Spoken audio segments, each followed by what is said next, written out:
change inside of me. The inner human slowly dead in me. I feel it come alive. The darkness brings me light. There ain't no stopping it, and you will never have from me. Pain of the change. What have I become? A creature of the night, ruled by moonlight. The pain of the change. This body's no longer mine. Feel wild and free, but caged at the same time. It's hard to be human, think human, feel human. A hunger's arising inside of me. The beast is alive and break it free. It's hard to be human, think human, feel human. Keep putting more chains on the beast. Hope it don't break loose. You better hope so too.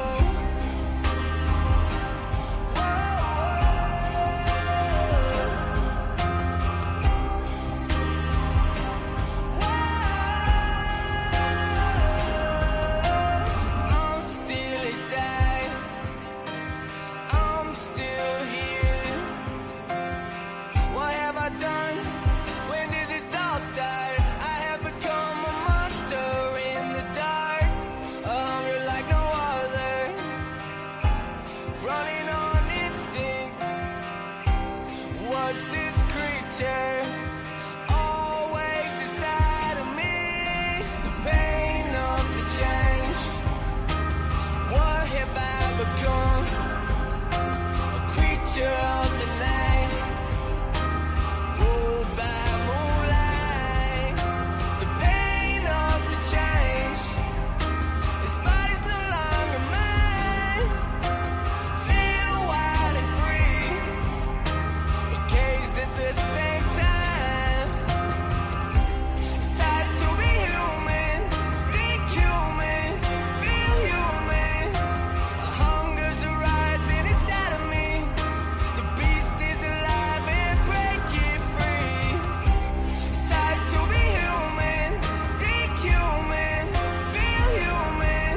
Keep putting more chains on the beast. Hope it don't break loose. You better hope so too.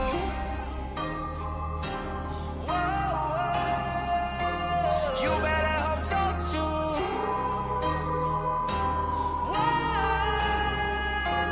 You better hope so too.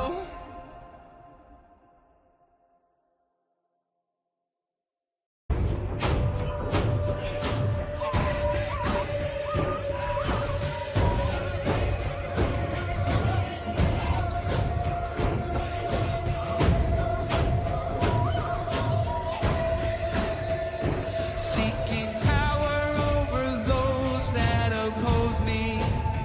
Unspeakable crime, murder at midnight. A deal I made, a life I had to take. Someone I loved once held so tight. The screams will follow me. Cries of my ancestors said, go away. My operate, fasting in grain, shape shifting. I feel the animal hiding inside me. I feel the change. I feel the change coming. We are one but not the same.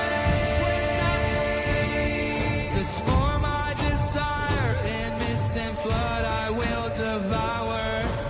Ancestors gathering round the dwelling, the spirit inhabiting, evil enveloping, the dancing graves in the night, the spirit occupying and transforming, stolen heights, dark practices, my secret life, feathered outers, mysticism, intriguing, my operate, fasting in grain, shape shifting. I feel the animal hiding inside me. I feel the change. I feel the change coming.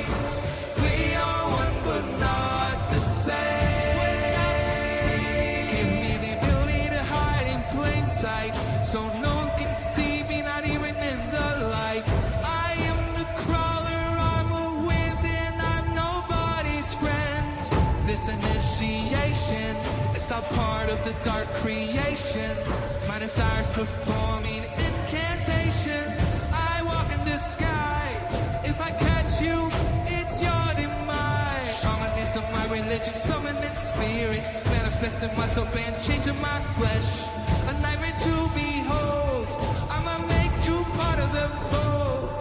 The skin of a man, the soul of a predator. The change is complete. This thing I become, my flesh has succumbed. My operation, fasting in brain, shape shifting. I feel the animal hiding. I feel the change. I feel the change coming. We are one but not the same.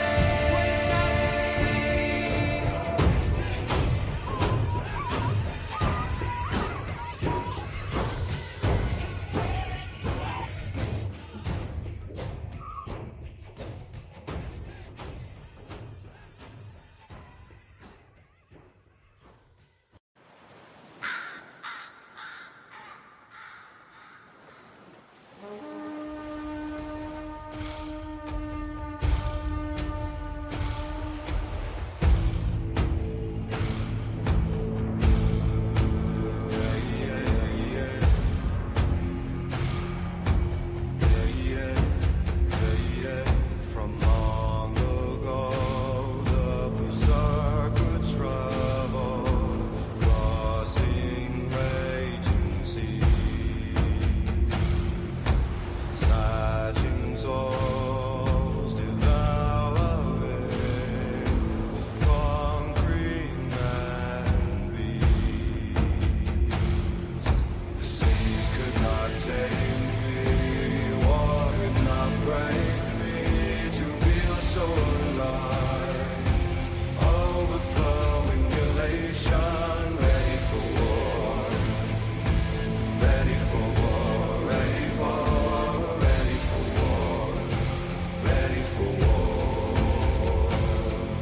The lands could not hold me, the ocean could not keep me though she tried. I traveled and conquered many times.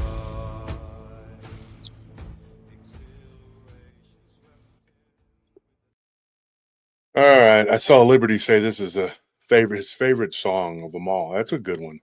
That was one that Nelly wrote, so that's it's my favorite one too. It's about the legend, the Marble Falls legend of the Bear King. It's considered Marble Falls, but it's not just Marble Falls. It has that story. I mean, there's a lot of other.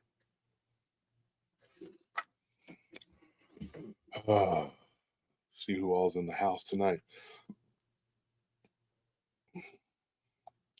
Nigel says, does anyone know if these stories are fictional or firsthand accounts? These are people's stories that they submitted to us. Not all of these stories come from people. Sometimes other people, friends of ours, will get us the story. But I do like to go back to the source if I can. Can't always do it. And sometimes you just give it an email and you just got to make the best of it. I'm glad you actually asked that question because we were talking about this the other day as a team. And one of the things I wanted to address is when people give me a story, a lot of times they're willing to tell the story themselves because they'll go off and they'll tell it on someone else's show. And I've told their story already. And people have said, well, Josh is narcissistic. He wants to be in control. He wants to tell the story. Yeah, you're right. I do. I want to tell it.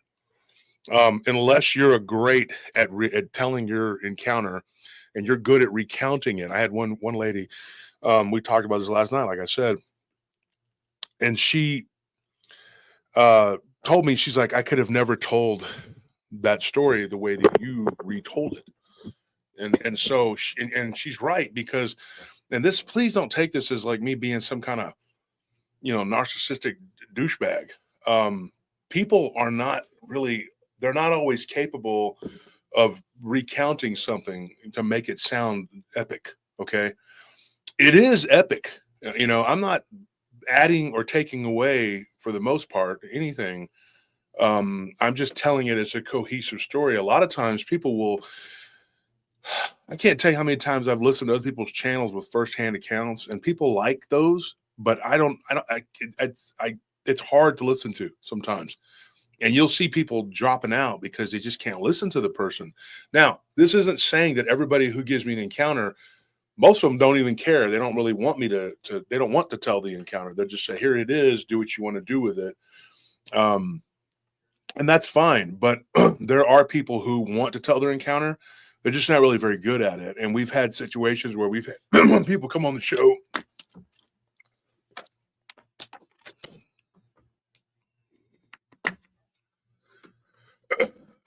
Hang on one second, folks. Just get off the camera for just a second.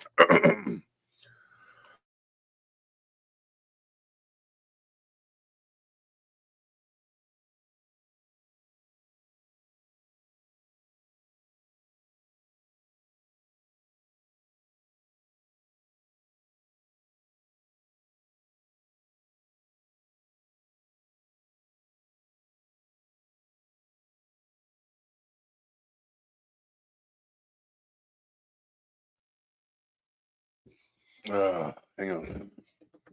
I started choking there for a minute. I come in here, I start choking, dude. I don't know what's going on.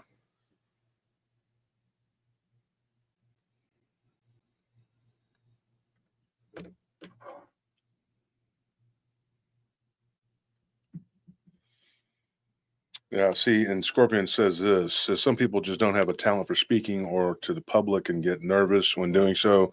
So they ask Wolf to retell it. Yeah, that happens a lot. Thank you for the donation, Sec and Titoe. We appreciate that. It's greatly appreciated. It's not expected, but it definitely helps the show. Here's what I say. Now, when someone, let's address this. When someone gives you a story, you don't know. You don't. The stories that we're going to talk about tonight are stories. They're encounters. Okay. When someone has an encounter, it doesn't become a story until I tell it. Then it becomes a story. And Anthony has sat in many times and listened to people. What I'm saying, because he's right across from me. You want to say hi? Hey, everyone. Just getting things set up on my end. Yeah. So as a team, we have fielded a lot of reports. Nellie has gotten lots of reports. She gives them to me. Tony has done a lot of work, and we are still hitting some of the files that Armando had from way back. When he got into this with me, Armando already had he had been doing work, especially with the Bigfoot stuff in the East Texas corridor, which is one of the reasons why we did, the show in the first place. He talked me into it. And not just him, but him and my wife, they just kept working on me. And I said, okay, fine, let's do it. And so I had been going back to my roots. I was on another show, and I was telling Dogman encounters that people had given me. Now, some people say, well, some of this, it's crazy. How could they? I have no idea, one way or the other when I'm reading an email. You definitely don't know when you're just reading an email. Yeah. But when you talk to someone, it helps a little. But then just being face to face with them, a lot of the people that we get encounters from, like one tonight from Round Rock, I talked to this guy face to face. I sat there and listened to this guy tell this encounter. Richie. Well, not just Richie. He was one, but this one, there were two of them now from Central Texas that I'm going to talk about tonight. When we get some people in here, and then we'll go over it. But this has to be said, So when someone gives you their story, okay, this young lady that told me I did a good job telling her encounter, and like we talked about this one when we were last night, Anthony. Anthony's brother was with us, and we did the patrol last night, and we were, he was asking a lot of questions and talking. We talked about the Brazilian exorcist because that one was pretty scary. A lot of people thought that one was terrifying, and that I think led to possibly this place being haunted. My friend Rodrigo, he's a Brazilian. He did the translation because he speaks Portuguese and I don't. And so that was important. Portuguese is not Spanish. It's very much a different language. Close, but it's not. There's still a lot of differences. So, there was some weird stuff that went on after that. These encounters that people get. Now, this particular woman, she gave me her story. She told me She's like, you did a great job telling my encounter. And I'll be honest with you. Her name was Tiffany, I believe it was her. There were a couple. There was another girl named Tracy and Tiffany. These two in particular. Another guy named Colby, who these are their real names. They gave me their stories, and they were not cohesive at all. Like, let's take Tiffany, for example. Mm-hmm. She started off at the end and then went to I said, let's go to the beginning. Then she goes to the beginning and then goes to the middle. And you're supposed to, so my job is to take this disconjointed whatever and turn it into a fluid narrative. It's like right? that movie Memento.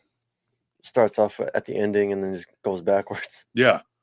And it's like a Tarantino film or something. And these people, they'll just start in the middle and then they'll go, okay, let me start from the beginning. And I'm like, I thought you were at the beginning. No, let's go back. Okay. And then this happened. And then finally I left. And you're like, okay, I still need the middle. Okay. This happens more times than I can count. So what I am good at, I'm not an expert at any of the Bigfoot, Dogman. Nobody is. Everybody always says there's no experts, right? Mm-hmm. You'll go on TV and they're like, this is an expert. And they'll have, and even guys like, Lyle Blackburn, King Gerhard, Nick Redfern, they'll say, look, I'm not an expert, but they'll still put it up there like, this guy is an expert in Bigfoot and stuff and, Chupacabra. Those guys, I assure you, are not saying that they're experts, okay? Most of the colleagues that I know don't say that, and I don't say I'm an expert. What I am an expert at, and what I believe, is I'm a master storyteller. I say master because that's one thing I'm really good at. I have a few talents in my life, and one of them is being able to memorize and retell something, but make it sound interesting. Mm-hmm. Because I'll be honest, folks, sometimes listening to people's encounters, and don't make this scare you or not want to give me your story. I'm not going to bash you or anything like that. But it can be hard to listen to. Yeah, Scorpion says, I've heard a few people talk about their encounters too. Yeah, he's very much part of the team. My brother too. He's fielded reports, and you'll be like, it's hard because if that person comes on the show, are they going to do that? And then the audience will chew me out. I promise you, they're going to be in the comment section roasting me because I had to talk too much. Yeah. Or because that person they can't. They're like, oh, you got to let the guests talk. Yeah. And then a bunch of people aren't going to listen. They're going to stop. They're going to tune out because the guest is not able to tell the story and make it. Because the thing is, I have to do their story justice. I have to do it good because they will come to me and they, like that guy Colby, he had an epic story, but the way he told it to me was not good. And actually, I think Scorpion was in on that one. And I was talking to him while I was driving. And I said, Colby, he wanted to come on the show and talk. And I said, that's fine. But I'm going to have to do a lot of talking because you are not a very good speaker and you're nervous telling me. So imagine what you're going to do when you get on the show. Yeah. And he was like, yeah, you're right. And so his brother was in the background and was like, I guess his older brother kind of picked on him. He's like, Punk, just let the guy tell the story. He goes, I've heard him tell it. You tell it terrible. But it was a scary ass story. And then he's like, I work for this company. I don't want people to think I'm crazy. I said, okay, all right, look, but he wanted to come on and use an alias. I said, I'll use the alias. So he picked a weird alias. And I said, why that one? Whatever, Mm-hmm. And so tonight, I have a guy, the story that I'm going to tell. And he told the story pretty good, but he started he goes, like when he talked, and I've already told him I'm going to say this, so I'm not putting him on the spot. I don't bash my guests. Sometimes I joke with them and I tell them, is it okay if I make a joke? And they're like, yeah. And so he's about 20 minutes in, and he goes, well, he starts breathing, like doing Wim Hof or something. And I'm like, Richie, what are you doing? And he's like, I'm trying to psych myself up for this. And it's hard to, and I'm like, okay. I said, so you're probably not going to be able to come on the show and tell the story. Is that the case? And he says, probably not. So as much as you would like everybody to be able to just come on and rattle off a great story, that doesn't happen. That is not the case. And the more we went, we had guests all the time. Mm-hmm. We still do. Oh, yeah. But everybody was complaining. They're like, we want you to tell the story. We want you to tell the story. And overwhelmingly, if you took a poll right now, I promise you, they would want me to tell it because I'm going to take your encounter. If you have an encounter, give it to me. And if you want to tell it, great. But that doesn't mean I'm going to let you, okay? Mm-hmm. But if you want it done fluidly, beginning to end, to sound like something epic, like what happened to you was epic.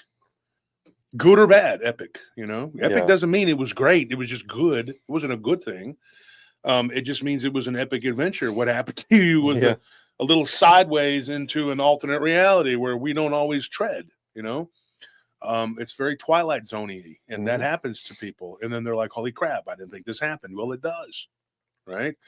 And although I only do this part-time, I put my heart and soul into this, right? Just like I put my heart and soul into my businesses. Mm-hmm. And so, you know, by the time I get to somebody and they are wanting to tell their story, if they talk good, I'm like, oh, thank goodness.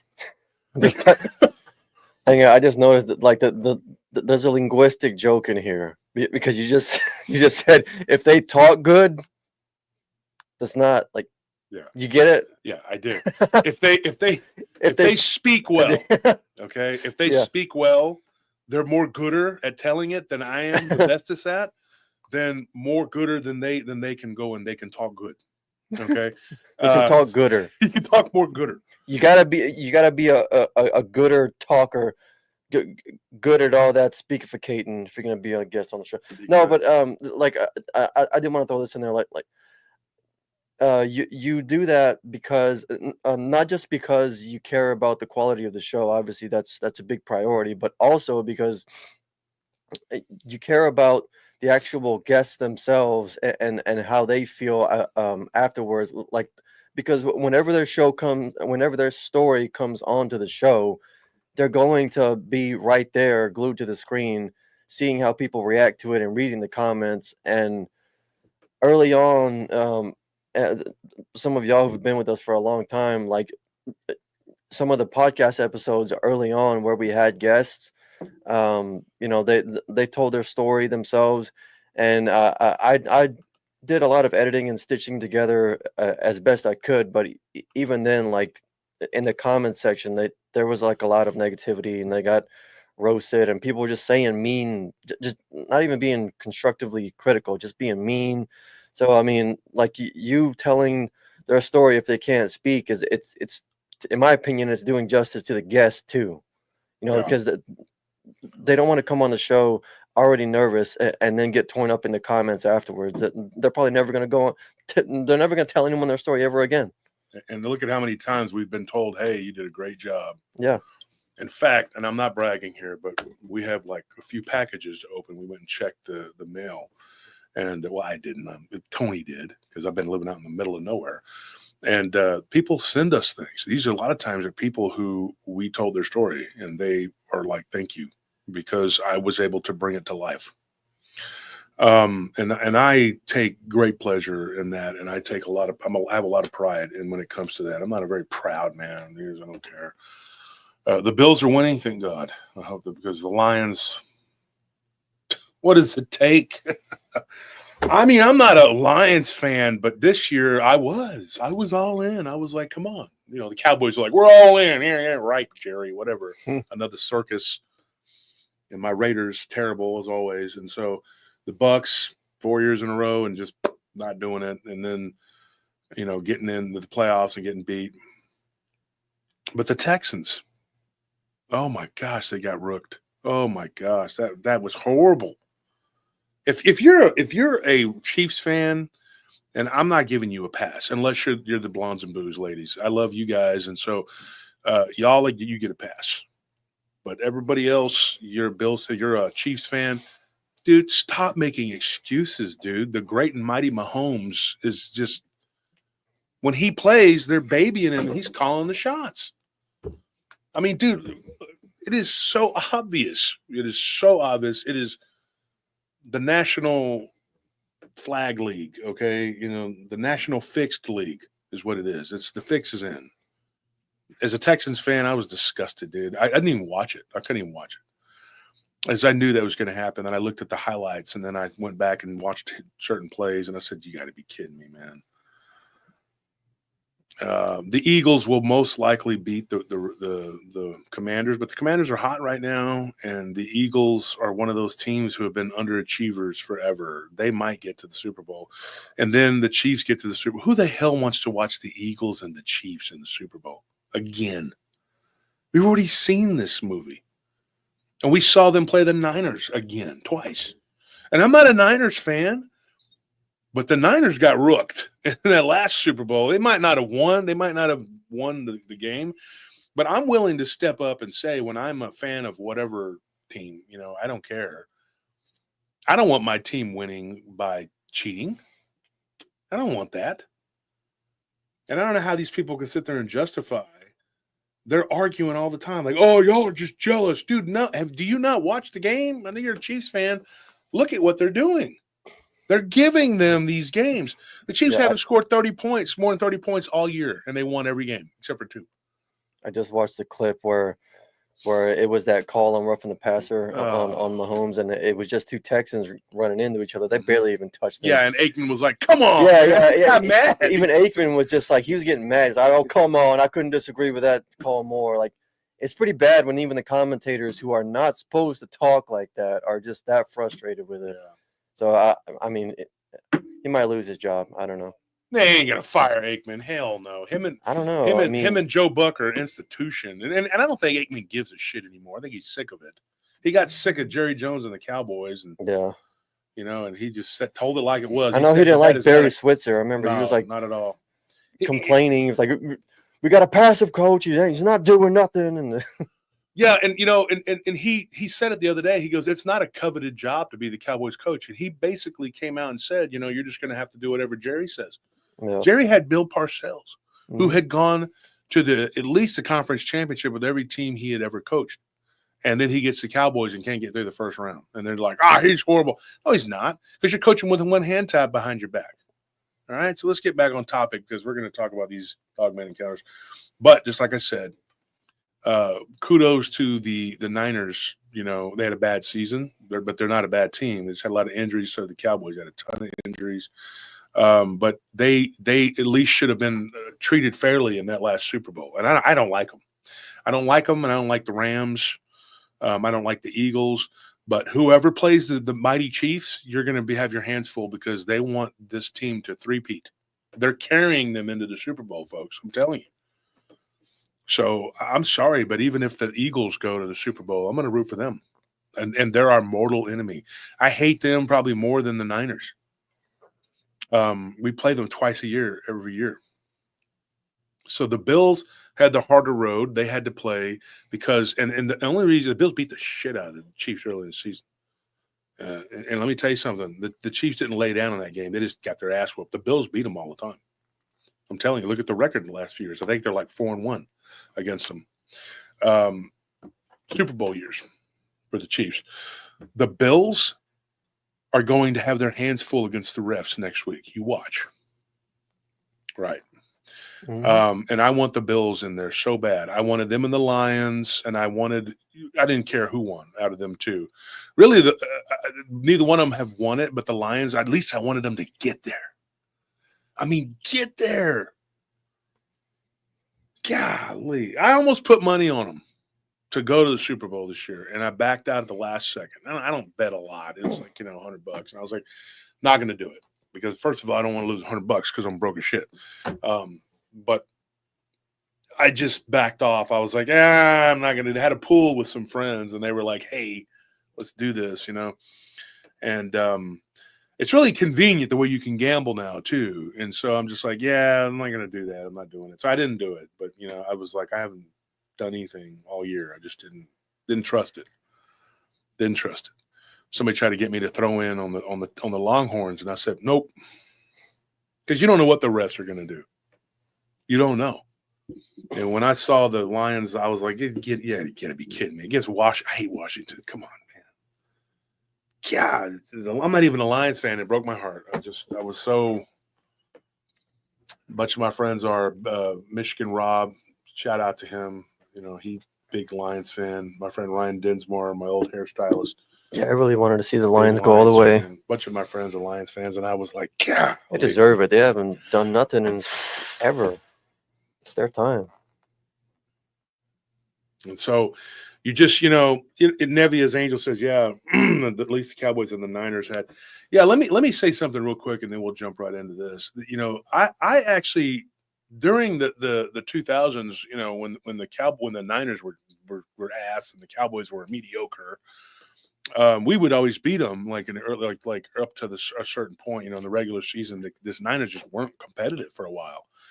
And I kind of started to miss it. I was like, I really missed that rivalry they had when the Cowboys were going to Super Bowls and competing against one another.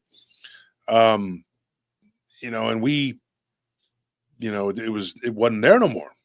It was just this void, that was there. And I was like, this sucks. You had the Patriots going all the time, the Colts, and then later the Broncos with Manning, who were doing, they were always there. And then you had in the NFC just whoever was coughed up, the Eagles, and I'm just like, I don't think I could take them, anymore. When they were good in the early 2000s, it was terrible. I hated it. I hated when what's his name was there, McNabb. But thank you for the donations. Get your name in green, folks, because tonight we're doing the giveaway. It'll be the last night for the shirts, and then we're moving on to the hoodies. But get your name in green, and then you can become a member. And then a member, you get a chance to win, Oh, somebody said your Buckeyes. Well, your Buckeyes beat my Longhorns, but, it was close up until the end. The score doesn't even tell the story, because if the Longhorns would have scored at the 8-yard line, if viewers would have got it in, it would have been tied. Instead, it ended up y'all won it by 2 touchdowns. It was whatever. Yes, Cryptid Commission. There's a PRT store somewhere, but we are in the process of working with Josh Sprague over at 7 Clay to build a new website for just going on and ordering stuff. And we're going to team up with a bunch of other podcasters, YouTubers, and we're going to throw their brands and logos in there, and you can have our logos put on just about anything. So right now we're in the process of getting our mugs, our tumblers made. These really nice tumblers. And they're going to have both logos, one on each side. It's like black with copper on either side. And those are going to be absolutely free for Patreon members. So join the Patreon. If you're not a Patreon member, it definitely pays, because after 2 months, you get your swag bag. And then after 6 months, you can get another swag bag, whatever. But, yeah, so Melissa, hopefully your Buckeyes will win tomorrow, because I'm rooting for them. I don't like Notre Dame for nothing in the world. So, Tara, thank you for that donation. We appreciate it. Love and respect, PRT family. Love and respect to you, too. Love and respect to you, too, and everybody else in the audience that's here. Even the haters that watch us religiously. Thank you for tuning in and paying attention, because, first of all, you might learn something about being a better YouTuber or a podcaster. That's very important, right? And you'll see how it's done, right? And also maybe you'll realize that I'm not your enemy. I'm not the bad guy. I don't hate you. In fact, I love you all. I just wish you would stop. Stop and, leave us alone. That's all I want. That's what I want. That's what we all want. And no more teasing, goofing, whatever, until you do what you do. But we want everybody to be happy, and I think everybody deserves to be left alone, right? That's what we want. Pray for Nellie. She's a little under the weather. It's not the weather. Her back has been hurting really bad. She has a bad back. So,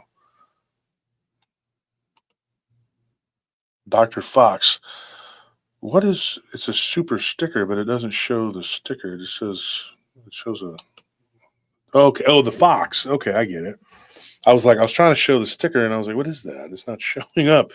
But so what you're looking at, with the show and the direction that it's headed, we're going to start letting the people from the Patreon put a lot of input in and what they want, because they're paying, to help us, so the Patreon is the best way to be a part of it. And it's the best way to support us. You're going to get the merchandise before everybody else. And now we're thinking about maybe making like we're gonna be, I don't want to say this and then we not do it, but I'm thinking it was suggested by one of us that we start putting pictures and stuff that people post. They posted in the Paranormal Roundtable group. I personally don't post them on the show, but I might be willing to share photos and things that I have on the Patreon when we do the meetings for the Patreon. So you get something out extra, But then it becomes like, well, we're paying for this for you to give us all the photos and stuff. No, and then that becomes a thing. I don't want that because then it becomes like somebody says you have to do this because that's what we're no, and then that's never been a part of it, but now it is, and then you have to keep doing it. So that's something that I don't want to like have to fall into that pit of like, well, you have to, because if I don't, then they get upset. But yeah, that's that. So that's what's going on. So. Anyways, let's get to the stories here. So everybody's here. We got enough people in the chat to get started. Hopefully, everybody else will catch up. Let me get my notes here. And I don't take big notes. I just put down the basis of it, whatever. We'll start with this one. This one, now this one is. I know that we were talking about Tuesday, dropping the episode about the vampires, but I might have to continue this one on the podcast because I want to do an entire show on the crawlers and the Dogman. Another one, like a Rake Dogman connection show. We did that one. Remember that one? So this one came from Casey, and he gave me this story. I thought it was a recent one. I looked at the date. It was 2023. Sorry, Casey. Sorry. So it was like June of 20 or July. Hold on.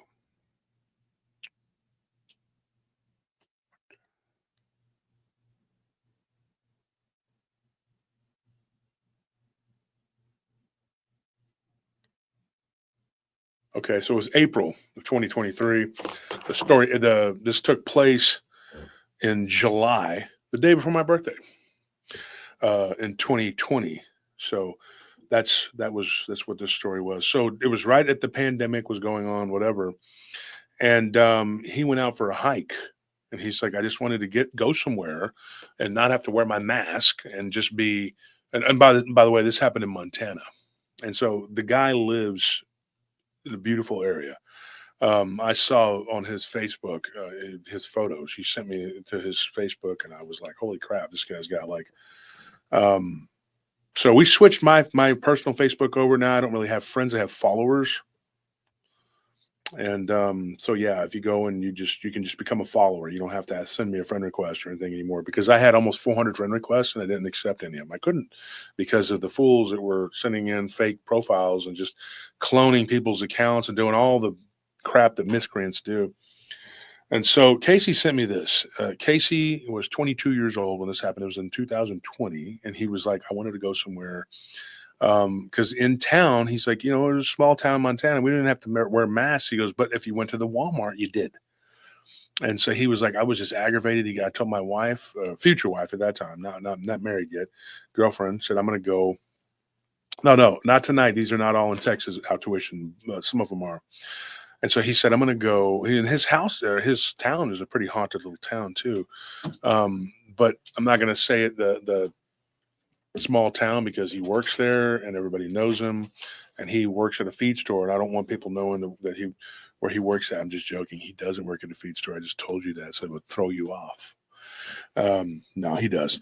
So anyways, but he says, I don't want people knowing who I am because it's a small town and people are weird, even though it is a very haunted place. The feed store he works at's really old.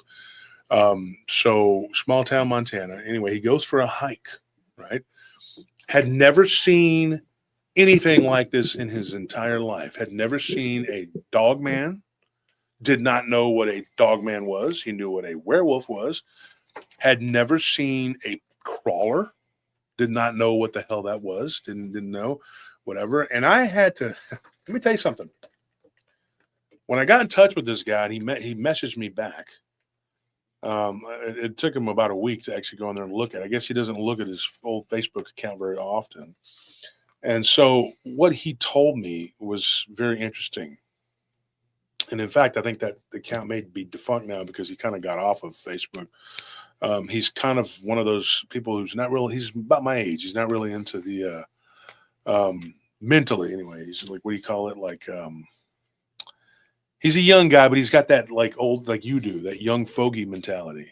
Oh, He's yeah, like yeah. he should be older than me. Like old-fashioned before his time. Yeah, he doesn't do Yeah, I'm social like media that. hardly at all. He's not real in social media. I still don't use Twitter. I've still never used TikTok. Never He's- going to. Yeah, he's about my mind's age. Okay, so he says he's like, look, I don't do social media, so it's lucky that I actually looked and you had messaged me back. I said, well, yeah, sorry it took almost 2 years.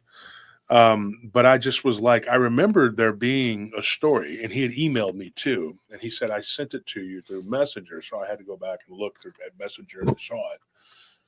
And I was looking for stories for what, like I said, the Pale Crawler Dogman connection, and which is probably what we're going to do is going to be a part 2.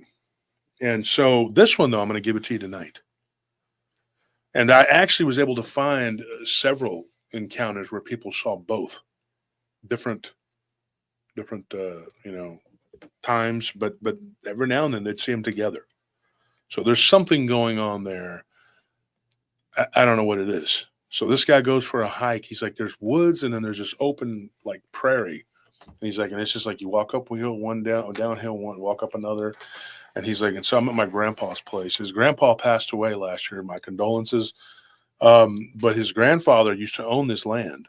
And he said, at that time it was, only a matter of time. He was not well. And I was staying out there on the property. So I decided, I came back from Walmart being forced to wear a diaper on my face. Mm-hmm. And he's like, I'm just not in the mood for this crap. And so he gets in his truck and he goes and he parks. And then he's way out there, 200 acres of just beautiful, pristine, and according to him, nobody but his family's ever lived on that land. And so he goes and he goes for a hike and he says, look, this was in the summertime and it was, it was warm. It was nice. The weather was nice. And I went deep out into the forest and I hear this weird, the way he described it was if somebody's somebody's teeth were chattering, Mm-hmm. like, he could hear it. And he's like, and it sounded almost like a cicada, he goes, but it wasn't, and he's like, you in Texas, y'all have a lot of cicadas. I said, yeah. Mm-hmm. Well, his girlfriend's from Texas, so she's smart. She's got to be. So he said, I went down there to visit my girlfriend's family, and he's like, and it was the cicadas were just, and he goes, and I thought, it's weird, they're very loud, today, whatever. And then he realized, he's like, we don't have a lot of them up here. It's too cold. And he hears this, and then he hears it on the other side, and he's like, it's like something is going, north to south. That's where he's west heading east. And he's like, there's this little stream that kind of runs southwest to northeast. And he's like, and I'm coming up on it. And he's like, and I hear this, and I can't do the sound effects like that, but that's, you get the picture. Yeah. And he's going like, what is that? And then he hears this right here. Okay, I don't have the recording on me. Like, I don't have it on me right now, but he played it for me. And he was supposed to send me the file. And you know what? He probably did. And I just didn't. We're so damn busy. We didn't even have a chance to get, dang it, I was going to play that. Okay, so I'm going to try to get that. But he probably already sent it. But anyway, he played this sound because he recorded it one time off of his back porch. I have heard a Bigfoot, I think it was on Texas show, Texas from Porch, whatever, a Bigfoot. But it sounded kind of like how a Bigfoot sounds mixed with, how out there near Copeland and the holler down, people hear the Dogman. Mm-hmm. And if you go there at the right time, you will hear it. I am not joking. You can actually go to Copeland, Texas. A lot of people don't know what they're listening to. I do. I took Nellie there when she first got here. And we've been out there several times and we've heard it. And you'll hear this like, and it like kind of echoes and it'll kind of go like, and it's loud. It is booming loud. And immediately that is not a normal canine. Now, I'm not saying everything I hear is a Dogman, but I know what the hell that is. And I actually had Vic Cundiff, who I don't talk to anymore, whatever, but he heard it and he was like, yeah, and we had both heard it multiple times when we used to work together. And I said, what do you think of that? He goes, that's Dogman. I mean, that's, it's what it is. We've heard it before. We've heard. And yesterday we were talking with his brother, Adrian, and he said, how many encounters do you think you've covered? And I said, a Dogman, at least over 1,000. And I really believe that we've probably gotten over 1,000. I am not joking. It has to be at this point. It's probably hundreds more than I've been able to retell. There's so many. And I used to hustle, I'd get in those Dogman groups and I would just, hit people up. And sometimes people would sit there and disappoint me. They'd tell me an entire story and then go, well, but I don't want to share it. Yeah. Yeah, I'm not here to make friends, dude. I have a lot of friends and I'd love to be your friend, but that's really not going to happen. You live in Fiji and I live here, and I'm joking. Fiji. You know what I mean? And we're going to be what? Facebook pals? Look, I need to retell some encounters here. Can you help me out? And yeah, no, I'm not going to do that. I'm like, well, that was an epic story that's never going to be told. And then they're definitely not going to come on the show because they can't do that. That's too easy. So anyways, but you win some, you lose some, and sometimes you waste time, and so this guy was going through it, like he was hearing it, and he hears this roaring, howling sound.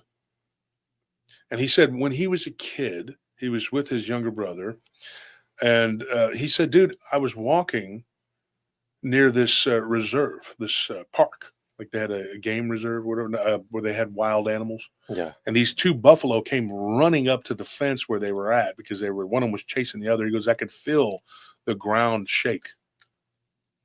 He said these animals were humongous, like well over 1,000 pounds, these animals. And they weren't even fully grown. They were just big, young bulls. And so he says, I could feel the ground shake. And he goes, and I'm looking around. He goes, there were multiple people that live in that area that have told me that they have encountered Bigfoot type creatures. I thought that's what I was going to deal with. I thought, wow. He goes, I always believed, but I had never seen anything other than a ghost, right? His grandfather's house, the cabin, the original cabin that he built, it was his grandfather's grandfather built the cabin. It's still there. He's like, it's haunted as hell. Nobody stays in there. There's a shadow being in there, right? He told me that. He goes, and so I dealt with that. My grandpa's house was haunted, or is. It's his now. He's like, but had not really dealt with, and he goes, he has a job, but he doesn't really need it. He has cattle, right? But he works a job because he's like me. He's a workaholic, and he's a young guy. So kudos to him. But he said, he's like, I had never dealt with anything like this. And he was just kind of keep talking about it, and the suspense was killing me. And then he kind of jumped around, and then he kind of came back, like I was talking about how people do that, And so I was like, Casey, you have to tell me what you saw. He goes, okay. He's like, so I look up in the tree. I'm looking everywhere. He goes, I'm looking up in the trees, and it's 5 in the afternoon. It's warm, but it's not terribly hot. We had a little bit of a cool front come in. He's like, and I'm sitting there. He goes, and there was this thing hanging on one of the trees. He's like, and it looked like a white monkey type thing from the side with no tail, and it had no fur.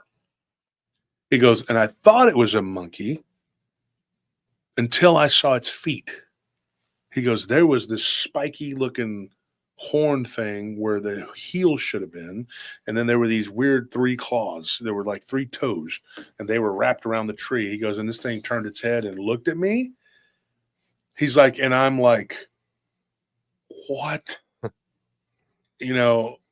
on earth? And it just starts waving like, hi. It's like, hi. It jumps down. It's like its eyes are all blinking weird. Yeah. You may be a little confused. I'm just here to kill you, No, but anyway, and so he says, dude, I'm like, what in the world am I looking at? And he says, this thing turns its head. He goes, and it had a little bit of a snout, right? And its head was smooth and kind of went back. There were no ears that he could see. He goes, and he could see these eyes looking at him, these beady eyes, but they were black. They weren't real big, and some of them are described as being big. And he's like, he had a really good description of it. He goes, the hands were just black nails, claws on it. He goes, and this thing was up in the tree, He's like, and it looked, he goes, the impression I got was that this thing wanted to kill and eat me. He said it opened its mouth and there were these teeth. Get this, the teeth were black, like spikes, black spikes. The skin was white. It wasn't translucent like some people see translucent. That wasn't what he saw. And I said, Casey, what in the hell? How did you know that it wanted to eat? He goes, I could tell it was a predator. He goes, dude, I've been out here. There's wolves, there's bears. He goes, that's a predator. Mm-hmm. That's what it is. He's like, and I had some heavy firepower on me. I had a rifle slung over my shoulder. He had a 6.5 and he had a 45 caliber pistol. And he says, I was ready if I had to. And he's like, but I didn't, this thing, he goes, I got the impression that this thing was not of a normal nature. It was like a supernatural thing.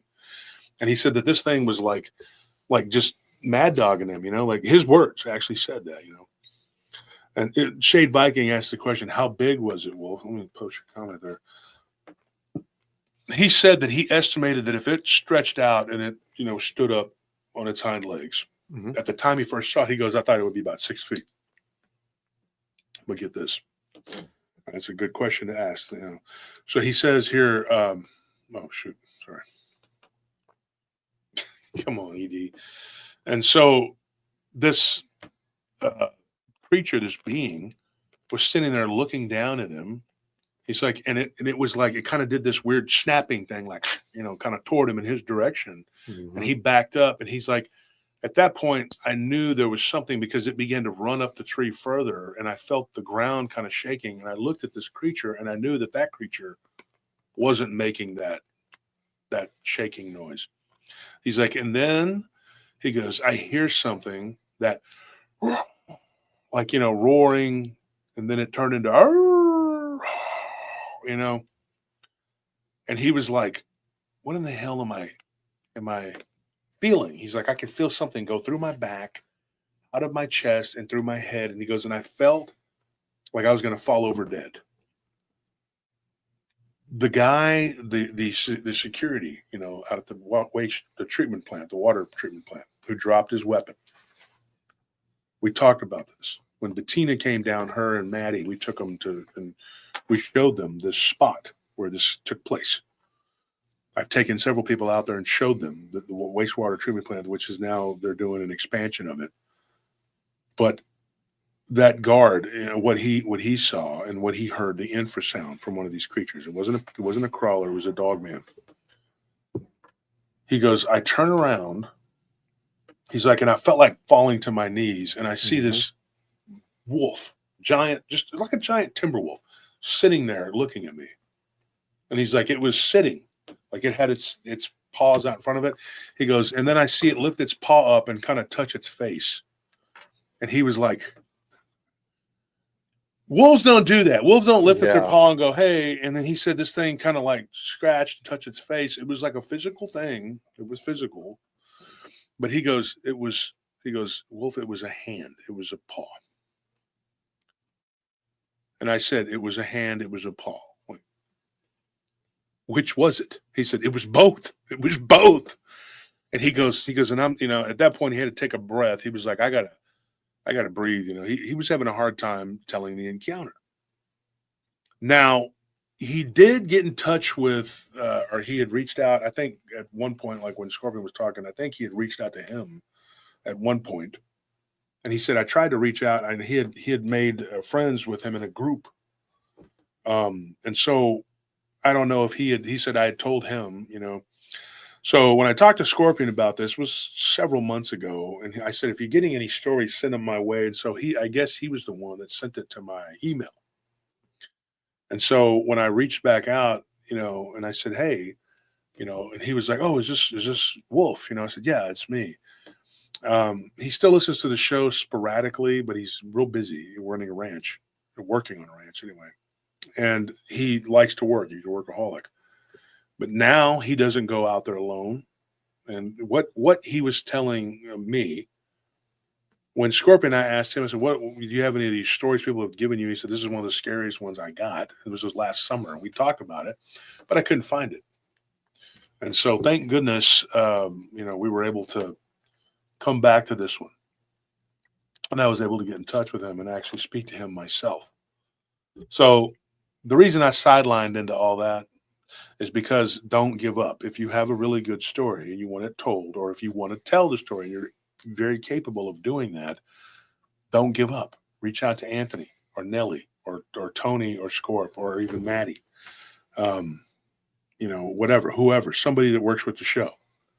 But not Kim, please, for the love of all that's holy. Don't reach out to him. He's his job is not. Do not reach out to him with stories. He's like, yeah, a couple people like send me some stories. I don't know what to do. I just erased him. I'm like, that's what he said. I'm like, are you kidding me, dude? What's wrong with you?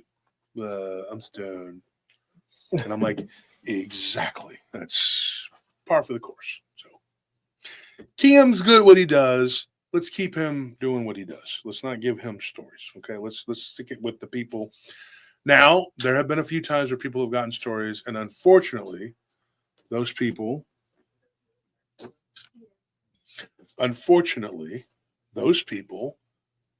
they have a lot going on. They can't always be expected to give you the stories or whatever. So it's nothing against Nelly or Scorpio or Maddie or Dee or Anthony or Tony or anybody affiliated or associated with the show. They even used to give Zane stories, whatever. They're trying to get their story out. But it's always best if you give it to me first. Some people have been giving it to them and not giving it to me. And so I understand his situation, why he gave it to Scorpio. But really, keep trying with me. If there's no response, then go to them. Okay, first me, please. If it's taking too long, whatever, don't lose hope because I'm trying. Okay, so that's why we're doing more shows now during the week because we got to get these out, whether they're on the podcast or they're on the YouTube. It doesn't matter. We're going to get it out. And you guys here on the podcast, it's not that it's nothing against the multiple platform people that we deal with. There's a lot of them that don't watch this, but you guys get to watch everything because you're watching this and you get to see everything come on the podcast is also on YouTube, right? The hour-long episodes. So you get all of it. They only get that. They only get the spot because they don't watch the live stream. They don't look at YouTube. I don't know what people do. They don't look at YouTube, but whatever. Fine. So you're winning. If you're here, you're the winner because you're going to get all of it. And so what ended up happening to Casey, he sees this wolf-like creature sitting there. He says, and I asked him, I said, was it black? I thought it was going to be black. It wasn't. He goes, it was a silverish gray color. Very striking, beautiful looking creature. He's like, and I could tell it was a female. He's like, and then it stood up. And I go, like, straight up? He goes, no, it's kind of like a dog would set up on its hind legs. He goes, but then I saw the shoulders do this, the shoulders, and I heard a pop. He goes, and then the arms came out, and it kind of shook its head a little bit. Well, it didn't say shook it. He said it rolled its head. He's like, and then I heard another pop, and it stood up. And then I heard, but this is the weird thing. Listen, now this is important. Listen to this part. He says, but it was weird. He goes, after it was just standing there and not moving, I heard a pop, pop, pop, pop. And I was like, so the joints are adjusting or something? I'm thinking, I'm trying to figure it out. Or I'm thinking our theory about how these things pop into reality. Because that speaks to that. Because the one out in Westlake, we haven't told that one yet. Near a church. There's another one. Let's not get off onto that one, but this guy, he's from India. He gave us a story. He was doing security at a church. He's a Sikh, a very, very cool guy. We call him Kahul, but Kahul, he told me, he says, dude, I had this encounter with this thing. We'll talk about that later, but he said, dude, it was just this popping noise. Like if you take those bubbles and you pop them like, pop, pop, pop, pop, pop, that's what he heard. Bubble wrap. So that would not speak to this thing standing up and doing the pop, pop, pop, whatever. It doesn't make sense. Like it's not the bones. There's something else. And maybe that is, or both, but there's something else going on, because it's just standing there and it's making a noise. We're going to get to that in a minute too, because somebody else had one at a hotel. This is Dogman night, folks. Okay. Just prepare for this. This is what we do. Back to our roots. Okay. This is what we do. So I'm listening to this guy, and dude, I'm just getting the chills, dude. This story. I put myself in these positions because I saw one when I was 15. One, okay, escaped, no harm, no foul, except emotionally scarred, whatever. I blame Dogman for everything bad that's ever happened to me since then. Going to jail over and over again as a kid. Never would have happened if I hadn't seen the Dogman. Losing all those jobs that I was late for and whatever, and all the bad things I got involved in later on in life never would have happened. All the bad relationships never would have happened. I blame you, Dogman. You know why? Because I'm a grown adult that pee-pee standing up and I can't take responsibility for what I do myself. I mean, if I don't blame you, then I got to blame me, and that can't happen. I mean, I can't do that, So it's your fault, Yeah. So what ended up happening to Casey? Well, he got eaten. That was it. The end. The end. His spirit came to me, and I was talking to a psychic in San Antonio, and that's how I ended up. That's a whole nother story. I can tell you that one. That's a different one. I had somebody, she's a psychic, and told me that a spirit of someone who was killed by a werewolf was trying to read. I'm not joking. Mm-hmm. We're at the conference, the first one, that the Kling brothers, whatever. And this lady says, I have to tell you. She grabs my arm. I'll tell that story in a minute. Okay, but anyway, that was a crazy. I never retold that story because I was just like, yeah, I don't believe you. It's like, but all joking aside. So Casey, he's like, dude, this thing stands up, and I could see there was no genitalia to speak of, but it looked feminine. And I said, "Oh, you sure?" And he said, "Yeah, I'm pretty sure it was just a female. Unless it was an androgynous being." I said, "That could be. I don't know." He goes, "But it was large." And then he goes, "I noticed it was very muscular, upper body, kind of like a man, But dogs do have nipples, right? But it had nipples, so there wasn't just this upper body like a man. Yeah, It wasn't a dog man. It was a dog woman, wolf woman, wolf whatever woman. He says, I'm looking at this creature.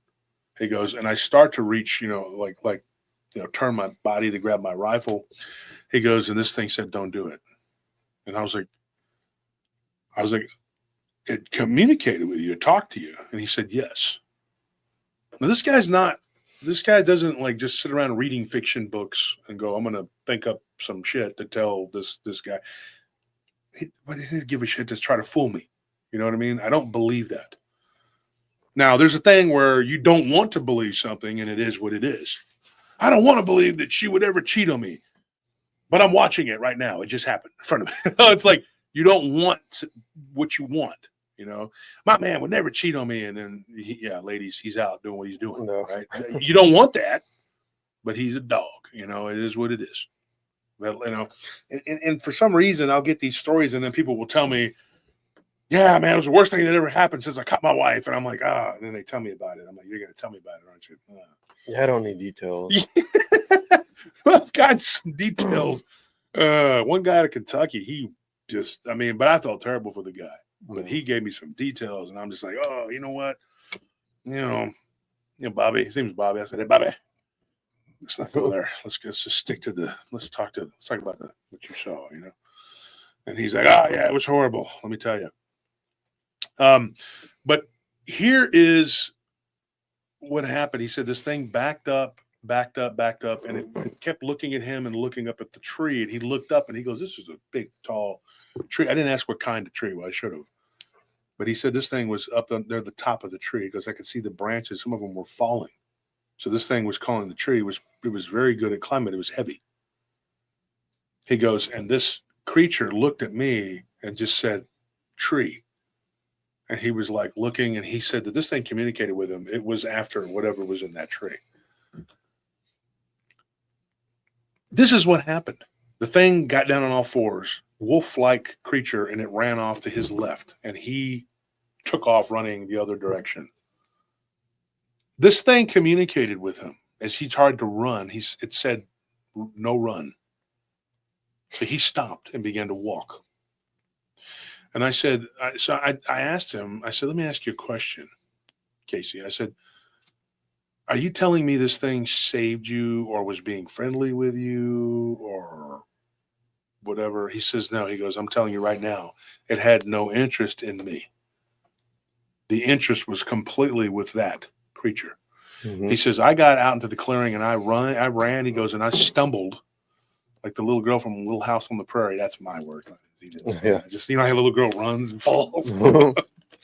I'd make a joke. Sorry. I joke a lot. But anyway, the guy, he gets back to his truck and he's like, he goes, I can't even, he's got an old beat up truck. It was my grandpa's. And I couldn't even get the damn thing open. And he goes, I didn't even leave it locked. There's nobody out there. Mm-hmm.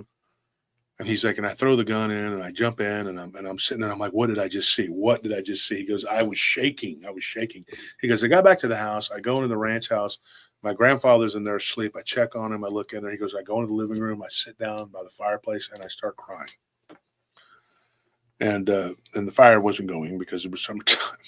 But he goes, I sat there. He goes, and I just sat there next to the fireplace and I cried and I cried.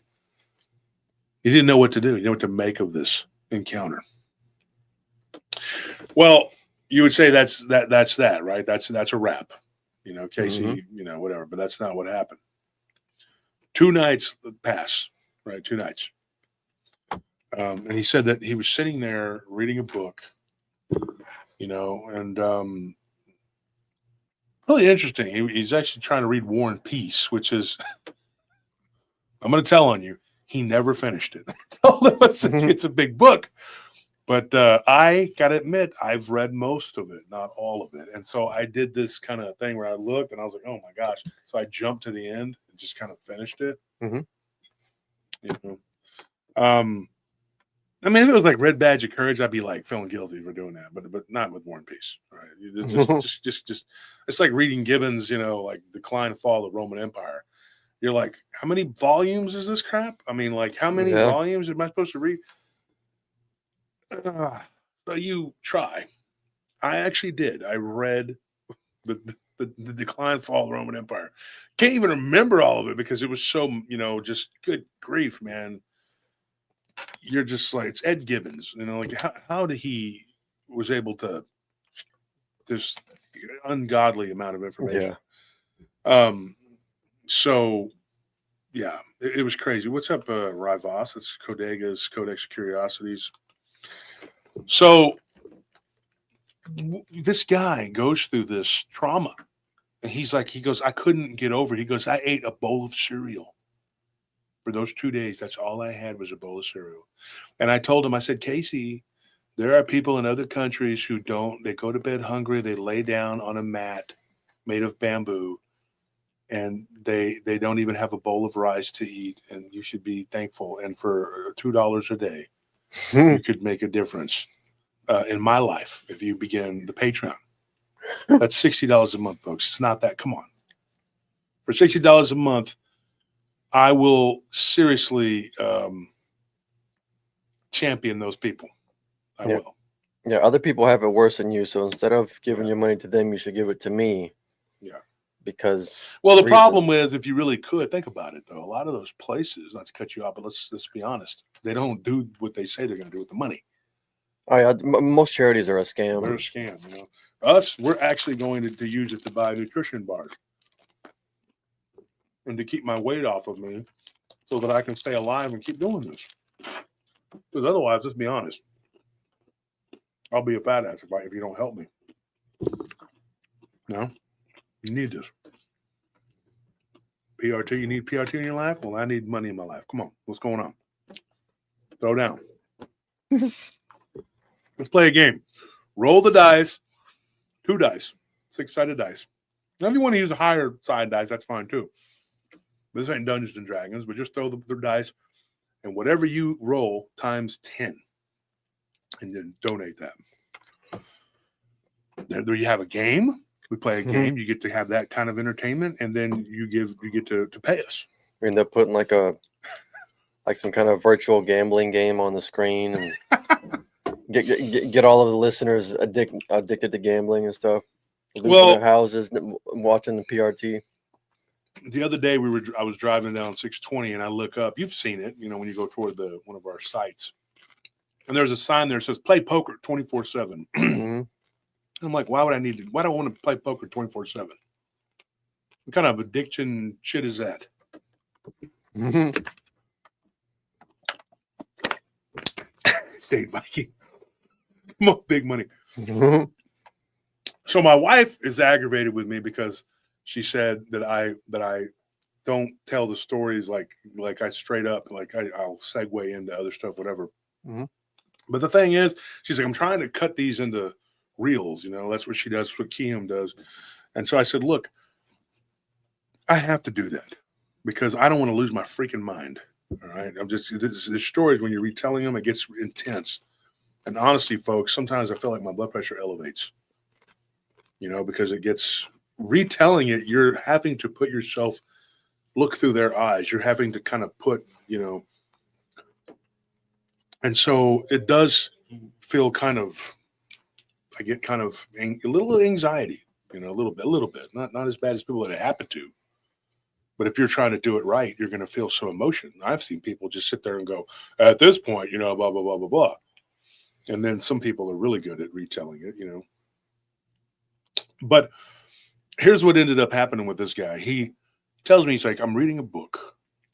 He's like, and I hear something walk by the window. I could hear it. He goes, I was in the study. There's a study. His grandfather built this cabin, this house from scratch, his own two hands, whatever, with some help from his family. But he's sitting there and he's like, I'm reading this book. And I'm in this like sort of a makeshift study. And he's like, and I hear something walk by the window.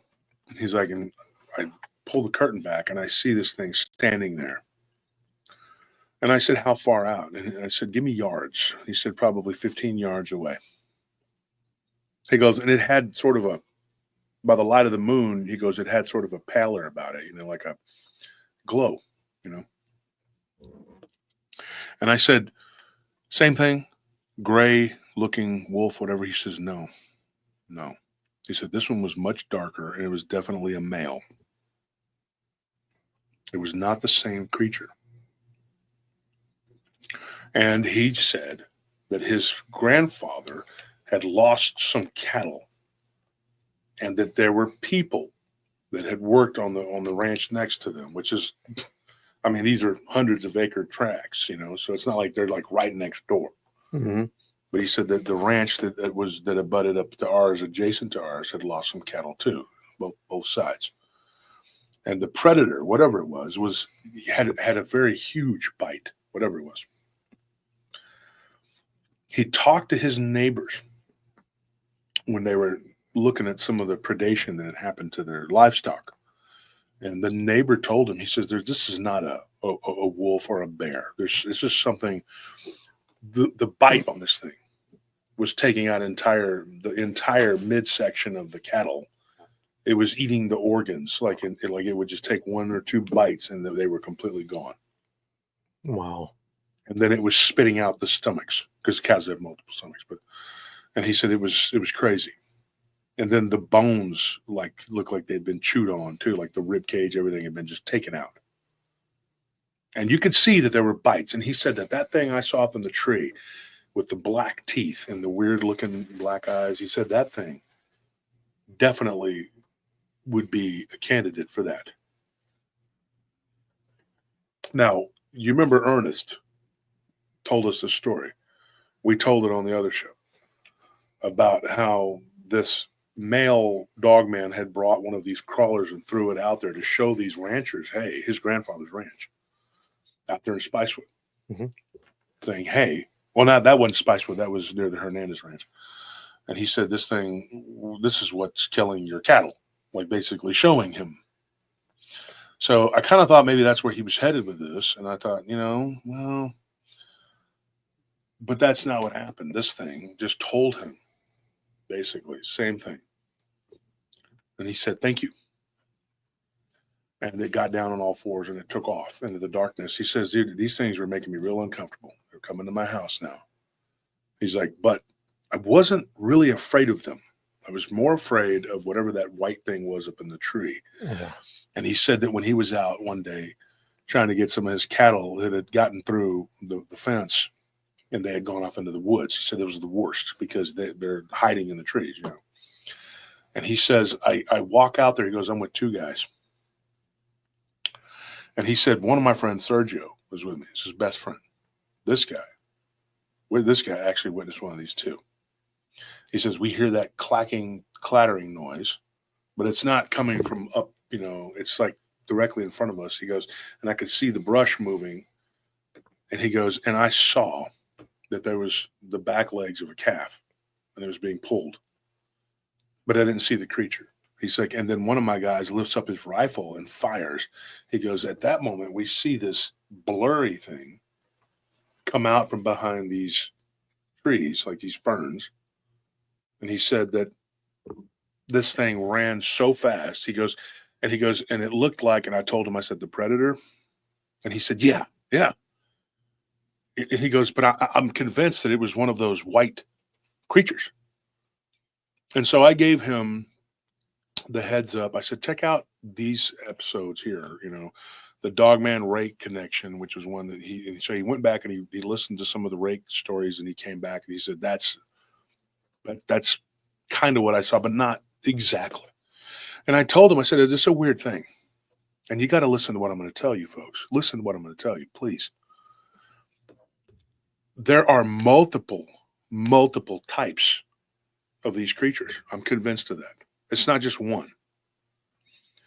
You know, just the rake, right? Let's just take that. I know that's a creepypasta name, but this is, you know, whatever. But on the Dogman side, you have multiple different types. Now, last night we saw, I didn't like it. It wasn't very good. And then, in fact, I'll be honest, I fell asleep. We went to go see the Wolfman. That movie was lame. It was lame. I fell asleep. But before you knock it and say, oh, well, that doesn't look like the Wolfman was always like more like a man turned into sort of like a bestial thing.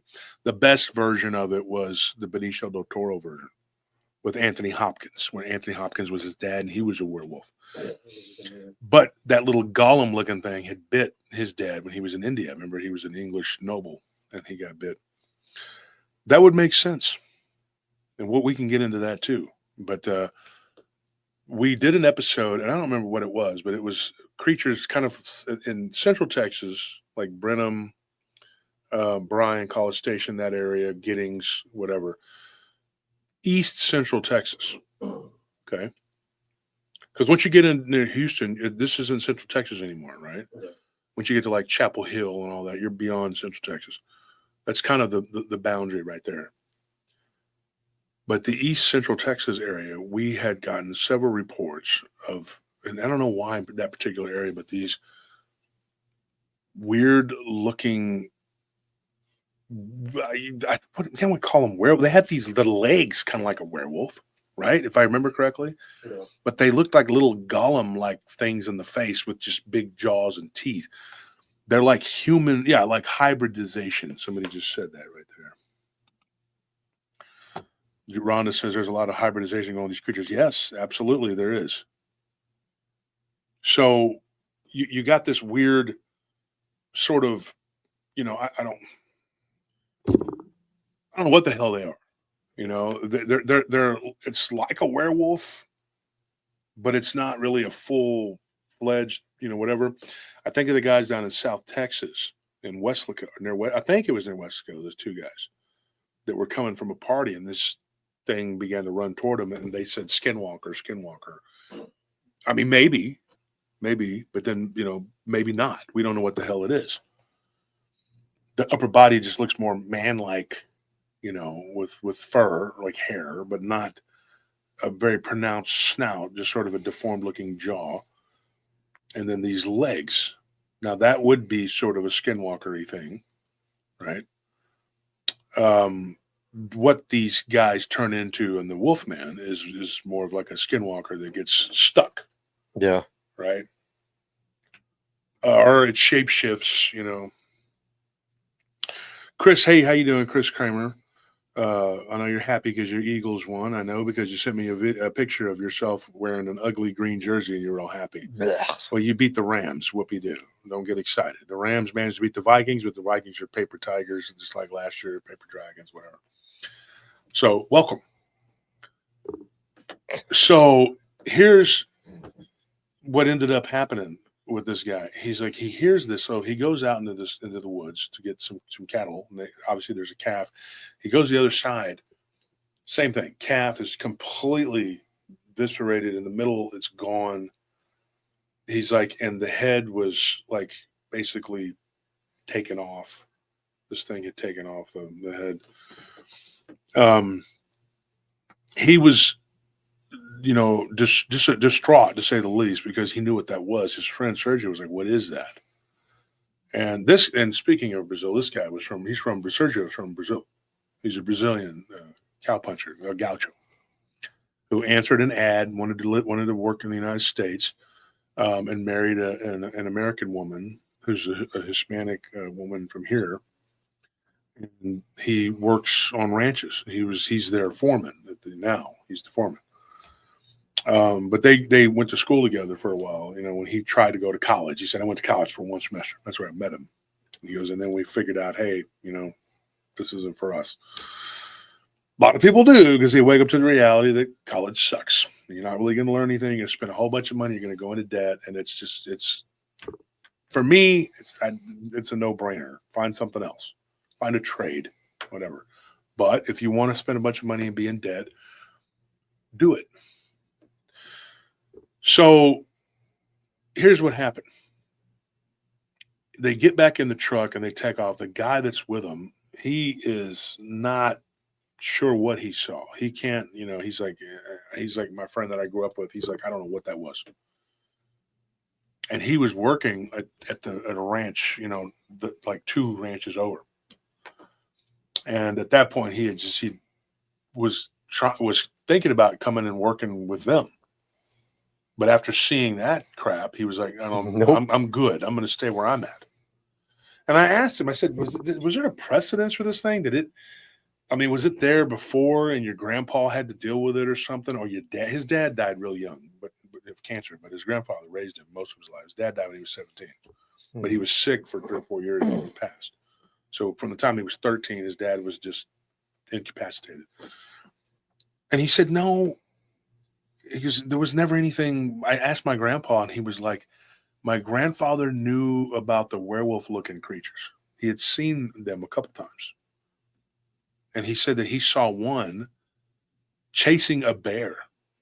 And he thought it was 2 bears. And then he saw this bear climb up a tree. And then he looked and he saw this thing's snout was very straight, narrow. You can tell a dog or a wolf head from a bear type head, Mm-hmm.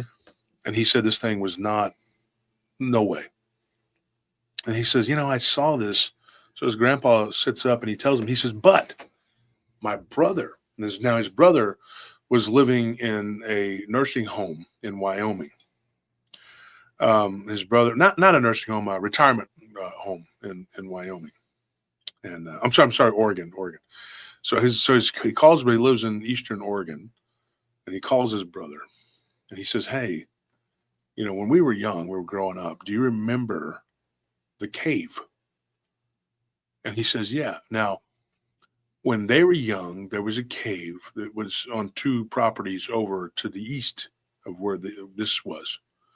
And he said that this cave, they went into it and they were not supposed to go there because a kid had gone missing in that cave that belonged to the people who those people had gotten that land from. That land was divided up into 4 different sects. And he said that when they went into that cave, he's like, we saw this bear-like creature. This was specifically a bear-like creature, kind of like the Bear King. Mm-hmm. Right? He said, and this thing was eating something. He's like, and we could see it down below us, and we crawled on our bellies. We were little kids. He goes, I was 8. He goes, my brother was, 6. This is his grandfather, right? So this is his great uncle. And he said that they crawled onto ledge of this cave, and they look down and they see this bear just tearing apart an elk and eating it like he was ravenous. He said then he looks up, he kind of smells the air, and he says when they only noticed it wasn't really a bear, when it kind of popped up, they heard that pop noise. Like he's like, we heard this pop, and then it just had these arms that looked like a person. He's like, and then it looked around. He goes, and then it looked up. He goes, and we saw the blood and the slobber coming off of its face, and it was just like, oh, like this roar. And then he goes, we scooted back out of there because it was real narrow. Because if you were anything other than a child, you wouldn't have been able to fit through there. And he goes, and we got the hell out of there. He goes, and then we looked back, and way back, we could see this bear coming out of the cave entrance. This is deep down in this cave. He said that was the only time he'd ever seen that particular creature. So the night or the evening that he saw this bear climbing up the tree, he's like, I always made sure when I saw a bear that I was looking at a bear and not a bear thing. Right? So he gets his brother, and his brother and him have this long conversation. Casey's sitting there, and he's like, I'm listening to my grandfather talk to my great uncle, and it was an amazing conversation. They talked about the haunted cabin that their great grandfather had built. He goes, they talked because he was the first cowpuncher in that area, right? He's like, they talked about this bear man creature. They never saw it again, but his grandfather did see that wolf-like being chase this bear up a tree. So he says, he goes, I don't know. He goes, in my life, I've seen two weird things besides this ghost. His grandfather told him that. And he goes, you know what I do, Casey? He goes, I put it out of my mind. He goes, because if I have to go out there and work the cattle, can't do your job. You can't do your job. So he says, he goes, I work a job. I have a job. I work in town, whatever. He goes, and I manage this place. And so I have people that work out on the ranch. He goes, and now you know why I'm more into that job now. Because I don't want to be out there. He goes, and full disclosure, he goes, I tell the people that work for us, be careful because there's more out here than just bears, wolves, and cougars. And he says that, that story, he has not seen the bear man creature.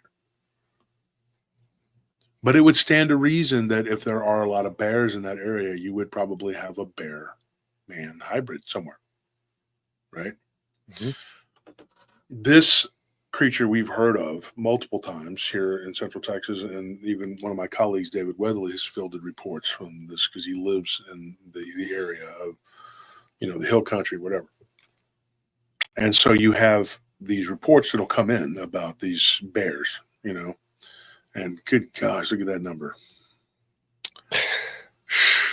I told you he was satanic and evil, worshiping Leviathan. That's satanic. That thong. Yeah, whatever, dude.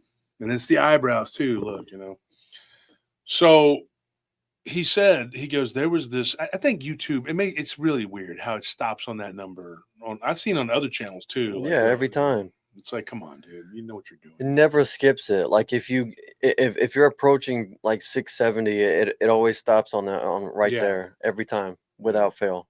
And look at the number on the top. Y'all can't see it, but at the top it's a different number. It is not what that is at the bottom. At the top it says 667. Yeah. There it goes. Finally, Yeah, the number on the screen has got a little bit of a delay. Yeah, it's ridiculous.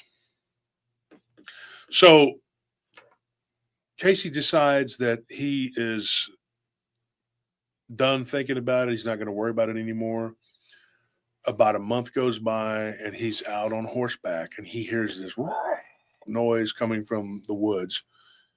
He feels like he knows what it is, but he's more. Get this. This is unusual. Like, I don't really get a lot of stories like this. But he says he was more afraid of what this thing might be roaring at. Yeah. He goes, I didn't think about that. He's like, there's this pale demon, what he called it, a demonic entity, roaming around on the property. And then there's this bear thing that his grandparents saw when he was a child. And, and he's like, I don't know what the hell. The reality is that we're not living in a normal reality. This is not normal. And so, hold on one second. There's at the bottom right there if you guys want to send me your stories. Also, thank you to everyone who's donated. We appreciate it. Donations are not expected at all, but they're greatly appreciated. But a lot of people don't know our email. Even though we say it constantly, they just don't know it. So this guy, he says that he heard this roaring noise, right? And then that night he goes back to the main house. And he goes, and I'm in there and I'm washing up for supper. He's like, and I'm looking out the window and I see this wolf-like creature, like walking by the window. And he says, and it was, about 20 yards out. I said by yards because a lot of our listeners aren't from the United States. They use the metric system. Yeah. And he said it was about 20 yards out. He goes, and I see this white thing hanging from its mouth. He goes, now this was a different creature. Again, this one was looked more brown-like, right? This was already like fall. And he said this thing was almost like it kind of blended in with the background. And he said this thing was carrying something in its mouth that looked like a white something. And he's like, and I'm sitting there straining my eyes. He goes, and I don't have the best eyesight. He goes, but I could see what it was. And he's like, and so I go out into the porch after it was gone, and I grab my rifle, 30-30, nice weapon. Walks out, and he's like, and I'm holding my rifle. I'm looking around. He goes, and I got a flashlight, and I'm looking, and there is this like blood, what looks like blood. He goes, but I was not thinking, I thought it was blood. It was just really dark. Blood can look, like it's so dark, it's like purple. Yeah. He's like, and so I kind of stepped on it with my foot. He's like, and then I realized it's not red. The blood was black. No. And it kind of went over the top of his boot. And he was like, whoa. So he goes, I pull back. He's like, and I'm like, what in the hell just jumped onto my boot? He's like, and I'm like, what the hell? He's like, and I'm wearing gloves, because he thought he might have to pick something up or touch something smart. And he's like, so I go to try to get it off of the boot, and then the black goo starts sticking to his over his glove. glove. So he takes the glove off and throws it, and he backs up. And he was like, what in the hell is this? What is that? Burn it. And stick with me. It gets more intense. So another couple weeks go by. And he's walking through the woods once again because he thinks that this thing was like luring the cattle somehow, making noise. He thinks that because Sergio staked out that back fence where they were having the problems. And he said that he heard a weird whistling noise. Not like a really high pitch, but like a little weird, like a noise. And it was this noise that they use to get the cattle to come feed, They do this kind of, and you could hear it. And that's when Sergio saw something go from one tree to the next, and it looked blurry. But then when it landed on the tree, it was this white pale thing. And he didn't get a good look at it. He didn't see what Travis is another guy that works on the ranch. Travis saw it clear, like full on. That's another guy. We're going to get into his story. But he got a good look at enough to see what it was. And of course, Casey saw it full on up in the tree. And like he said, he goes, I was convinced that thing would try to kill me if it was not for whatever was scaring it, which turned to be a female dog, wolf person, whatever the hell they are. So, here we are a couple weeks after this incident where this thing was carrying that white thing in its mouth. He says it's weird because on the cameras, he had a camera system he put up. When he sees these creatures going, there's like 3 of them walking like wolves. He says they just look on camera, they just look blurry. They just look a blur. You can't see them. They move really quickly, but not. He goes, they weren't that fast that I couldn't tell what they were. He's like, when the pale crawler thing moves, it's like, And I'm not joking. I saw something. I've said this before. I saw something run across the road the other night when I was doing patrol. And I told Anthony, I said, I couldn't, because Anthony's like, what was it? I said, I don't know. It ran so fast. I've never seen anything move that fast physically in my life. It was so fast across the road that I couldn't make out what it was. And there's no animal that moves that fast. Mm-hmm. That had to be something supernatural. I'm telling you. And I'm not one of those people that's always like, oh, I'm seeing ghosts. There's a man on the wing of this plane. No, I'm not over here like, there's a man. I said there's a man. These things are not human. The frogs are gay. No, I'm not doing that. I mean, the frogs are. That really didn't happen. Yeah. But, everybody's making fun. Yeah, we got homosexual frogs for real. They really did, because that made them stop, being masculine. Really. But I'm not, you know what I'm saying? I'm not freaking out and screaming, and nothing personal to him, but he gets all animated and whatever. But you see what I'm saying? I look for answers when somebody's. There have been people who told me stories, and I'm thinking, yeah, it's a good story, but I can explain it pretty easily. I can tell you what it was. What I think it was, and they'll argue like, no, it was the devil. I saw it, and I was like, no, I think it was just your wife was angry. I think really that's what it was. No, it was the devil that looked like my wife. No, I'm pretty sure she was just mad at you. You shouldn't leave dirty socks on the stove. Probably not smart. It's going to get you messed up. But no, I mean, this, and then this guy says, I saw a tan crawler walking one night. Wow. There you go. You get a lot of people have seen them. There is something there. I hate people say it's creepypasta because no, it's not. Okay? Because they wouldn't be seen with so much, regularity. And the creepypasta was based on these actual sightings, not the other way around. People think like the creature is based on that it just came from creepypasta and then people started seeing it. No, like this is a real thing that people were already seeing. The creepypasta was just a fictionalized version of it that someone I think it like won a contest or something. They were having some kind of like contest for whoever can make the creepiest story that unnerves people the most, and they took that story from reality. So it's not like it's life imitating art, it's art imitating life. But anyway, I wanted to ask y'all something in the meantime. We'll just taking a quick bathroom break, and he always takes forever in the bathroom anyway, so we got a minute. And I ask him, Uncle Wolf, why do you take so long in the bathroom? And he's like, I'm an artist, son. You can't rush art. So what do y'all think that popping noise is? Like whenever these creatures stand up, there's always a popping noise, right? But in this first story, in this guy's encounter, he saw this thing standing still, but there was still a popping noise. And one of y'all said in the comments somewhere at that point that it's them, like that's the sound of them coming into our reality, into our three-dimensional reality. I'm drawing a little thing here. Hang on. I'm gonna try and do something real quick. I want to show y'all something that y'all might find interesting about how you can an object, or in this case a living being, can go from like a lower dimension to a higher dimension and vice versa. Because the way dimensions work, okay, in a two-dimensional reality you have length and width, right? And that's it. You don't have depth. In the reality we live in, it's three-dimensional: length, width, depth.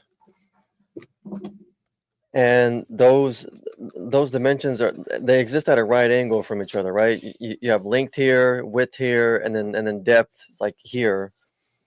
So, for example, let's take this piece of paper right here. Right? I tried to make it into a little cross that I could fold up into a cube, but I don't have scissors, so I just kind of did it crudely. let's pretend that this is a two-dimensional object, right? Like let's just pretend it doesn't have any thickness, right? So if we want to take this object from the second dimension to the third dimension, we just fold it. I can fold it up into a cube, right? Let's just pretend that I'm folding this up nice and neat to a cube. Here we go. Now it's three-dimensional, right? It's got length, width, and height or depth. Now, how does this cube, just pretend it's a cube, go from three-dimensional to four-dimensional? Well, it's hard to imagine, but in the same way that we folded up this piece of paper, if you can imagine this cube folding unto itself without occupying the same space, like if you could take this cube and fold it into itself the same way we did this piece of paper, then it becomes a four-dimensional object. And so my point is that if these things exist in a higher dimension, the way they would pop into our reality would kind of be like unfolding. Because if you take this, it's three-dimensional, it's a cube, and you unfold it, now it's two-dimensional. So I don't know. Maybe there's a sound associated with that, and maybe that sound is the popping sound. It's kind of like unfolding and going down, shifting down to a fewer dimensional reality. I don't know. Yeah. Well, okay. Now back to the story. All this boring learning stuff. Yeah, get out here with your book. Well, I told them how long you take in the bathroom, so I figured we had plenty of time. I'm not taking the bathroom. Yeah. I just went like right there. What are you talking about, dude? Well, Gone for like 2 seconds. You probably heard I've been me. sitting here waiting for you to finish your demonstration. You probably heard me say that and then thought, oh, I got to get out there and then prove him wrong, make him look stupid now. I didn't say anything. The one I just time, came and sat down. the one time I used the bathroom in a timely fashion. Dude, you're the one that dude, you do the bathroom world tour. Folks, every time we go to eat or go anywhere or go any place at all, it don't matter what it is, he has to go in the bathroom. No, He goes and hangs out. That's not the bathroom. That's my office. Yeah, you're hanging out. And I have important meetings going on in that office. I don't know what you're doing in the bathroom. And I have offices in pretty much every restaurant in Austin. I've noticed. Yeah. You'll even use it at Walmart. I don't know.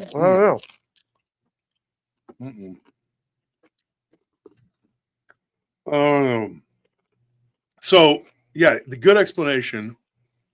But here's the thing.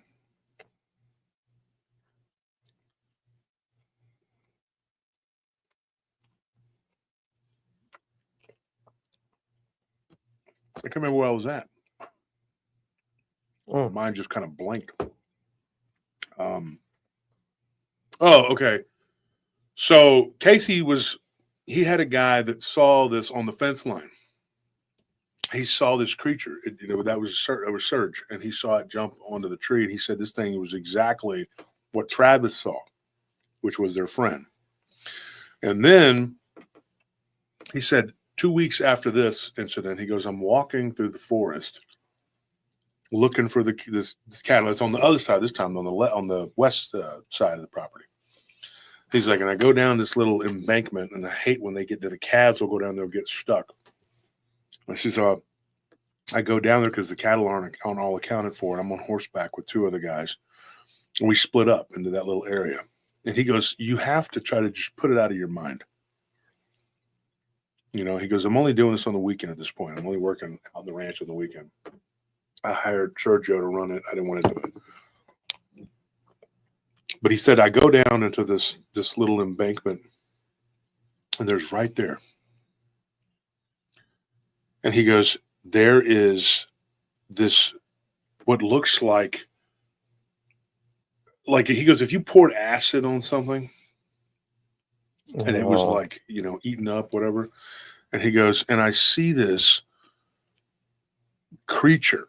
He goes, I'm telling you, dude, it was like, and it had black goo all over it. and its body was all sunken in. He goes, and the ribs, part of the ribs and part of the hindquarters of this thing, the head and face were all gone.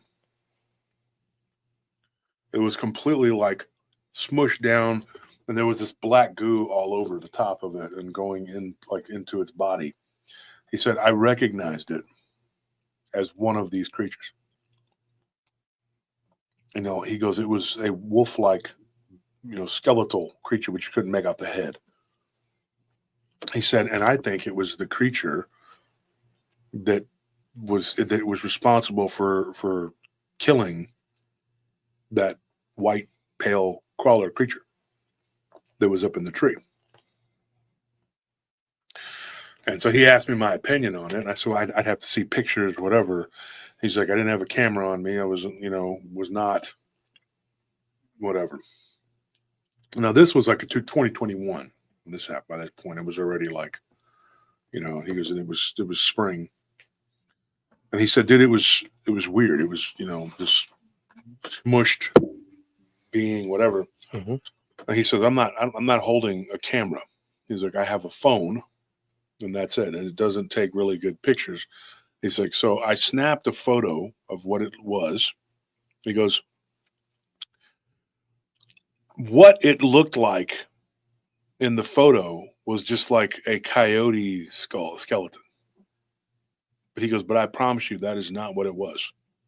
He's like, that is not what I saw. It just looks like a skeleton without the head, Mm-hmm. like of a decomposing coyote. He goes, but that's not what I saw. He goes, and one of the guys that was with me, he came to where I was at. He's like, and we used walkie-talkies. We didn't, you know, we're not using cell phones to call each other. And he said, but this guy said, look, this photo on his phone, same thing. But they're both saying, hey, this is not what we saw. So the photos just look like some kind of decomposing corpse of like some sort of canine. And so he's like, I don't know how to explain it. And I told him, I said, you can't, and other than these things are supernatural creatures. They are not of this world. They do not look, they don't act, they don't do anything. They interact with you. I said, but now you know the reality that these things exist, and you had something happen to you, which I told him was rare. It does happen, but that they communicated with him through a type of, you know, telepathy. Mm-hmm. He heard words in his head, English words. So the creature that he saw laying there, obviously, was, in his mind, he thinks it was one of these creatures. But this black goo had, you know, so it leaves you with some questions. He has had no, and since then, he's had no more communication with these beings. They're not friends. They live in that area, but they're not, you know, they just coexist. Right? Yeah. He's had no more sounds, that clacking noise. He thinks that the crawler was destroyed, but that one of these wolf-like creatures paid the price for it because that black goo, I think, killed it. Now, what I told him was this. I said, I've heard stories of the black goo, Bigfoot, battling with it, trying to get it off of them. We've gotten reports of Dogman, same thing, coughing and choking it up, trying to get it off of them. People, same thing. This thing gets on them. You know, people have seen this black goo come up out of their toilet, and it sounds funny when you say come up out of their toilet. Mm-hmm. Black goo, oh, well, we know what that is. No, I'm being serious. Like going into the restroom. This woman gave me a story. This happened in New York City. And she says, I'm going to tell you something. Okay, and this is sort of a segue into this. But she says, dude, I sat down. And this was in a house that was having poltergeist type activity. She had a really nice apartment in Manhattan. She had a really good job. And so, but she married a guy, and they both were very successful. So they got a really nice place. and they started having problems with their what they thought was their electricity, lights coming on and off, and they're thinking, well, we got to hire an electrician because it's a condo, right? Mhm. So they had their neighbors said, yeah, we had some issues too, and so they sent a guy, and this guy said, look, I'm gonna tell you, like I told your neighbor, there's nothing wrong. I don't know what to tell you. But then there was something else happening, because they started having the water turn on in the middle of the night. The dishwasher the door would just be left open. They didn't know what was going on. They'd come home and there was just, so she sees this black sludge go down into the drain one day when she turned the water on. She said, what is that? She goes, I go to the restroom one day. She's like, and I'm on the phone with my mother. She's like, and women, they use the restroom different than men, obviously. She's got to go sit down. And she's like, and it was just a real quick thing. She goes, and then I realize, right as I'm about to sit down, I look and I see this black sort of sludge thing, like kind of sitting on the side of the toilet, inside of it. She goes, my first reaction was my husband. Somebody ate too much Jell-O. She's like, that is disgusting, And then she realized that it kind of moved. So at the last second, she goes, I stand back up, and it goes up, like kind of partway out of the toilet, goes back down. Ugh. And she was just like, oh, what the hell, So she said she flushed and it went down. But she was terrified to use the restroom for like a week. I said, what'd you do? Did you go in the corner? She goes, no. She goes, no, I used the restroom, but get a litter box. She's like, I didn't know what I was going to do. And she's actually Jewish. So what she told me that she had talked to one of the rabbis about this. Mm-hmm.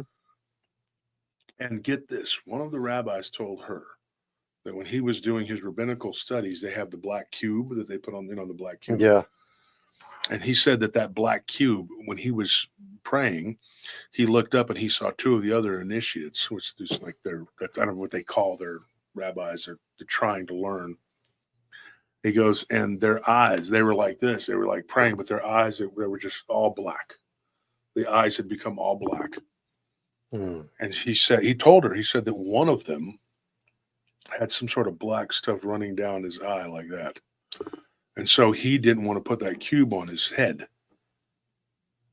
And so he said whenever he did, only in certain spots of the synagogue would he feel that. This is what she said. So, Miriam, thank you for that story. But we wasn't going to tell it in this setting, but that's, So it was, yeah. And her husband, who's not Jewish, he's actually Italian. His grandmother told him that black goo was Satan. Not that it was demonic or satanic. She's like, it's Satan. She's like, that's what that is. That's a part of him. Mm-hmm. There are pieces of him. And going back to the old country, because she's Sicilian, she said that the black goo was known to get into animals and that it would change them and make them act like they had rabies. And that his grandmother told him a story. This is this Jewish woman's husband. That his grandmother, and now she's actually a lawyer. She got a very good job. Makes a lot of money. She had no reason to lie to me other than, that this could make her look stupid if I were to say her full name, whatever, just middle name's fine. But she said, you have permission to use my middle name. She wanted to say, because she's got a practice, whatever. But this guy, her husband, he's, a day trader and makes a lot of money. And he said that his grandmother told him, she's like, do not touch that. Because when she was a child in Sicily, there was a lot of people that were eating whatever they could find because of the war, right? And Sicily had been devastated by the Allies. And so she said that when the Allies came through there, they made it to where, and this is what she claims. I'm not saying this is what happened, but everybody thinks that America was just these good guys, but they were exceedingly cruel to the Sicilians when they came there. They did things to the Italians just like they did the Germans. They were the enemy. I get it. But they would just wantonly shoot their cattle and their pigs just out of meanness. They weren't going to eat them. So people started to starve. And she said, we were children, we had goats, and they shot them. And I could get into that story about the goat, but I'm not going to. Text me that one because I could tell that one. Sicilian woman talks about the goat, whatever. Now, her husband's in his 60s now, but his mother remembers this as when she was young,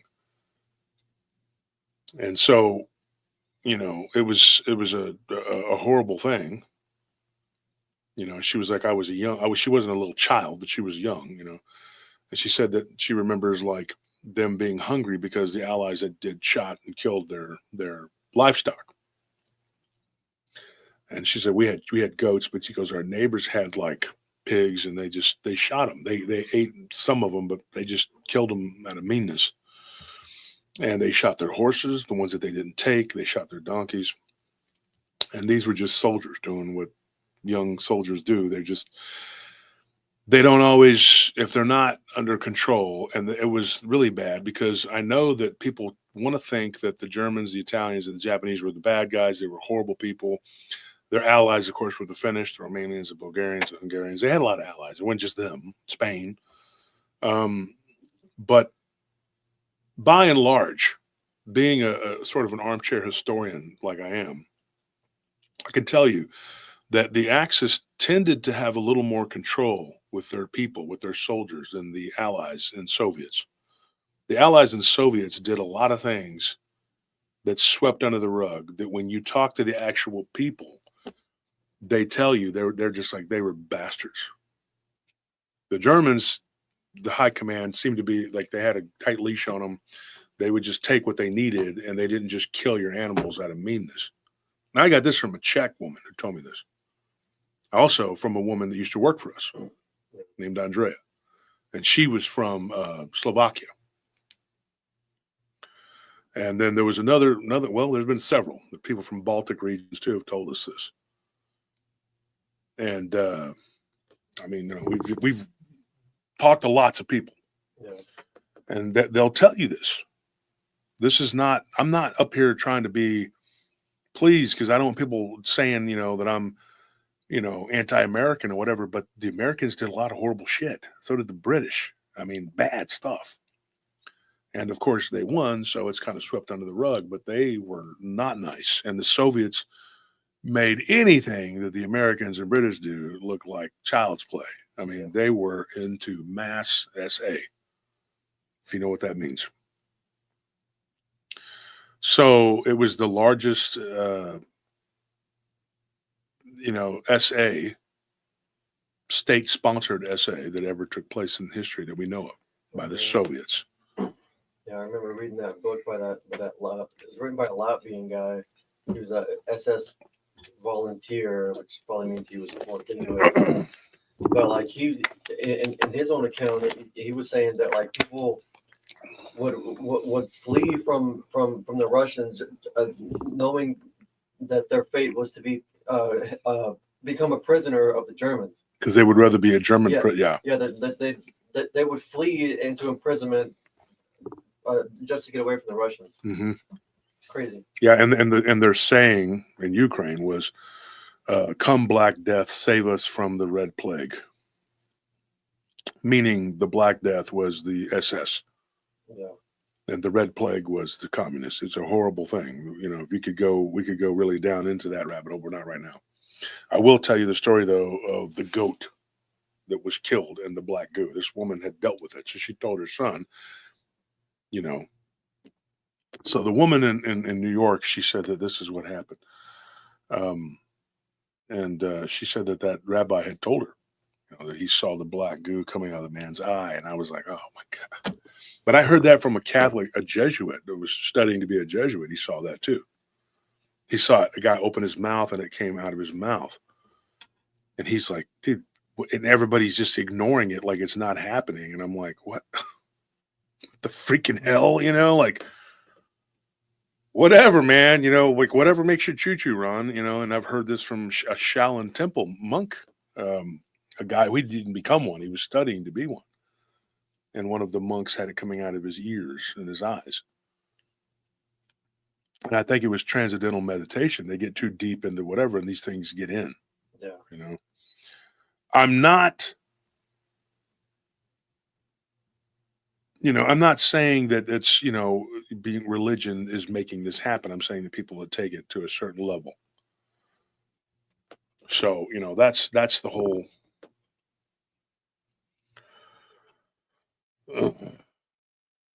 Oh yeah, Amy Krill. That's exactly right. I mean, and it wasn't. I'm not blaming the Russians as far as like them. They were taken over by a communistic regime. China pre-communism is a different place. So was Russia. Totally different place. Communism breaks the soul. It breaks the human spirit down to the lowest denominator. It makes, yeah, that's exactly right. The Soviets were. They were. I love animals. I'm not going to say they were not animals. Animals are good. See, that's one thing. Brand 47 says black goo is programmable matter that can shapeshift. That is something that we're not real sure about. But Casey had his encounter with it. He saw it taking over that, and the pictures came out either blurry or at best they just looked like a half decomposed coyote with something sort of black on the top of it, which could be, it looks almost like mold, but it's not what it was. He said it did not look like that. Now, granted, he doesn't have the best phone. He's a rancher. He don't give a shit. He's not walking around with the newest iPhone. I guarantee he's not into the iPhone 16 or whatever. So these guys, and we just hit 700 again, but down here it says 699, but whatever. Yeah, there you go. Summerside of Life. You just hit the nail on the head. Now, Summerside of Life, she's smart. She goes and listens to Jason Bland's show after ours, Jason Bland and Abe, of course, Abe C is Spiritual Cryptid Encounters. These guys, I love to watch their shows and listen to their shows on Sunday night. It's like a treat for myself because I toggle back and forth. I love Abe's shows on every night. It's great. Well, not lately because they've been trolling them into oblivion, but usually. But I like to listen to Jason Bland, Paranormal Soup. He does a really good job. In fact, this is the third Sunday in a row we've hit 700, so I'm happy for the numbers. We've done well. Summerside of Life. Yes, thank you for that comment. That makes a lot of sense. I'm going to read it for what she said. This might explain why they say you need to pray and fast. The fasting is to get rid of the parasites. Yes. As is above is below. Okay, and as the physical is also the spiritual and vice versa. It goes hand in hand. Like somebody just said, it was also told that parasitic and demonic forces go hand in hand. Right when I said that, I read that comment. Yes. Yeah. Yeah, I said that on the show. I've said that before. That it goes hand in hand. I've said that on different episodes. What Casey witnessed, I told him, I said, did you have any more encounters with that? He says, no, but I've heard the howling, He goes, I think there's like some sort of little pack out here. And maybe they live up in the caves. There's some caves out there. And I don't know. I couldn't tell you. But that's what we know. All I know is when I told you what I know.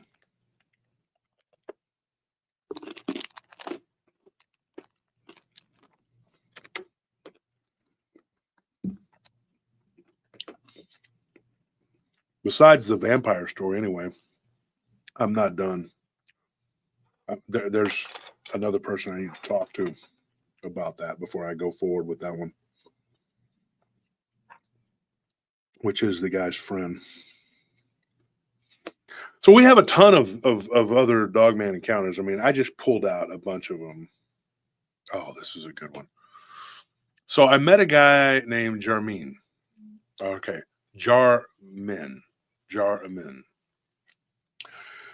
He's an African-American guy, and he used to work out at my gym. And he says, man, I got a story.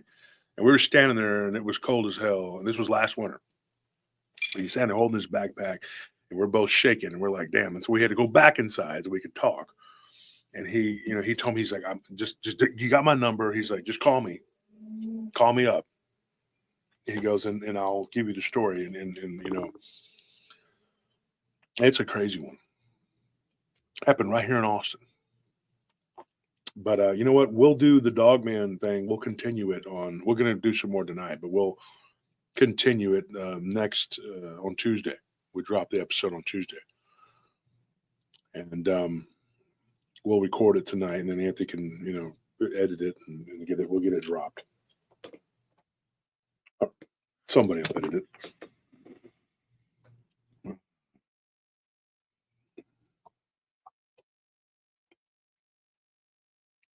And I got another Hernandez Ranch story.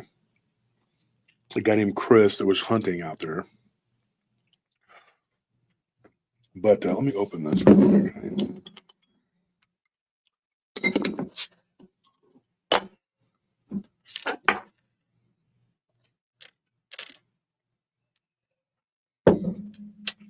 Yeah, Rich Sykes says I need to do a cleanse soon.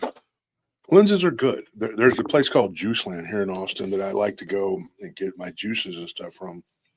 Like, there is one that's just like cayenne and lemon and maple syrup. It's basically, and you drink that to help you cleanse. But I eat copious amounts of cayenne anyway. I love it. I love the flavor. I like it hot. And we got another one from a guy named Richie. And then a guy named Lucas. Luke saw one, Round Rock. God, I don't know which one to tell. A lot of weird stuff. Let's just go in order from the way I type them down, the way I put them on here. This one, I don't know. This one's long though. It might be too much information. Some of these aren't very long, and some of them are. You know what? I got one. This is from a guy named Michael.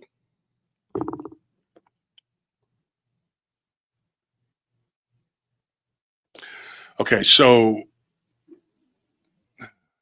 I get this one. This one, you know what? This is the same. This is a different one than Luke's. It's confusing because Michael saw something very similar. Thank you for that membership, Wolfman 2000. Get your memberships, folks, so we can do the giveaway. We're going to do a quick giveaway right now. So if your name is in green and you are a member, just type in "I have never won" and you win. You'll be the first winner of the night.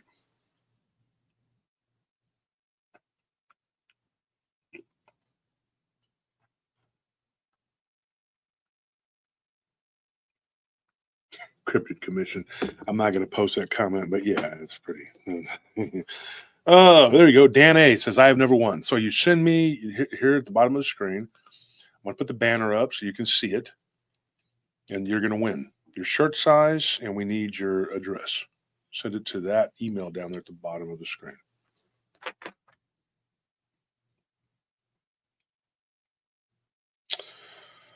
Okay. Josh Turner at prtpodcast.com. So there you go. Thank you for that donation, Brianna. We appreciate it. This one, there's two right there together. Now, this is the problem. One of them happened near Pflugerville, which is here, I'm sorry, outside of Georgetown. The one in Pflugerville I haven't fleshed it out yet. But this one was near Georgetown. And it was out on, I can't remember the name of that road. It goes from there to Leander. And I've had a weird thing happen to me on that road. Never talked about it before. But when Anthony gets back, he can look it up. He's dealing with work stuff right now.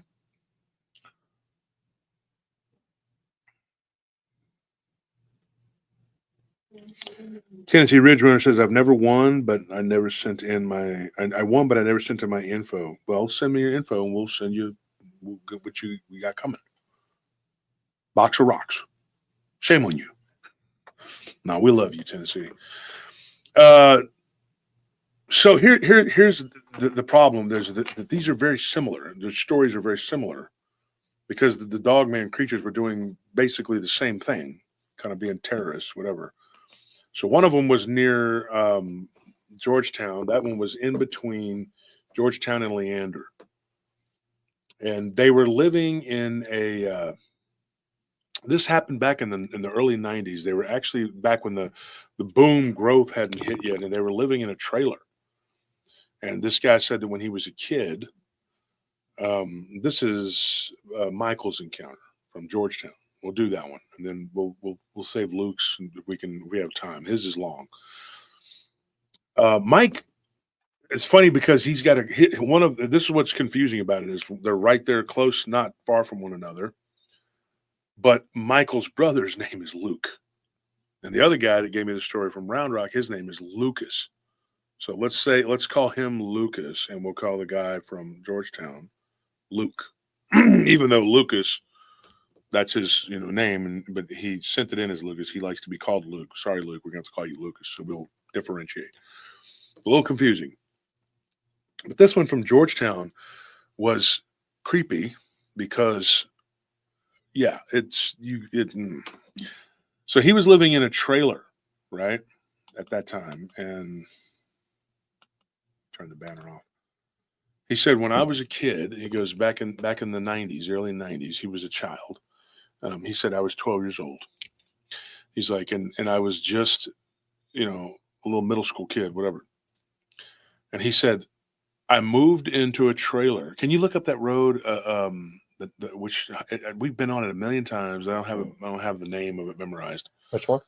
It's the road between Georgetown and Leander.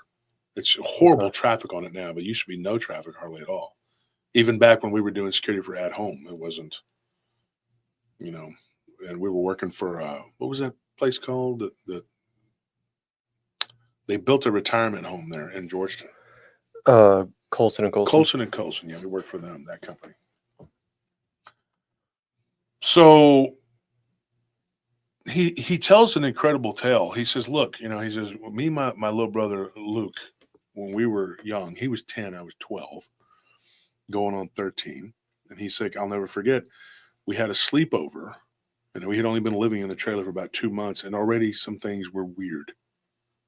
There was some weird stuff. First and foremost, he says, dude, back in the early 90s, we still had regular televisions. And he goes, we had an antenna. He's like, and I was watching TV, and this is the first weird thing that he remembers. He goes, I know there was more, but I couldn't remember it all. He's like, and I was watching cartoons, He's like, and I'm looking, I think it was 1992. He's like, and I see the antennas start to do this, like, hit my elbow. Might be Highway 29. High 29, that's what it is.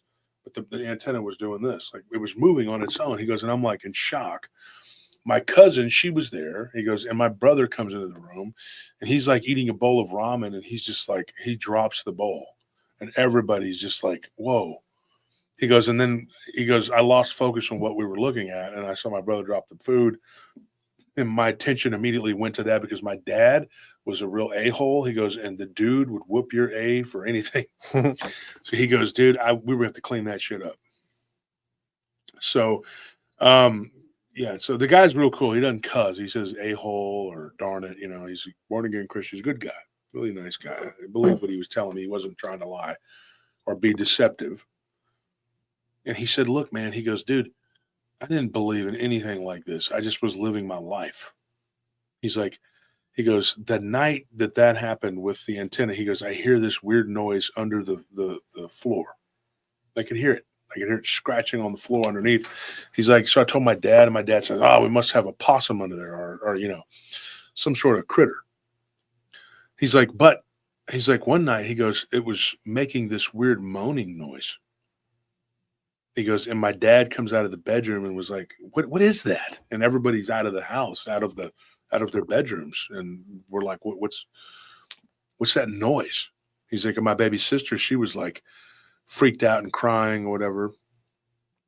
And he said that we couldn't figure out where this sound was coming from, but it was like this weird, like, he said it almost sounded like a cat mixed with a person. He's like, but then we heard this scratching, and it would sound loud, like it was trying to tear through the floor.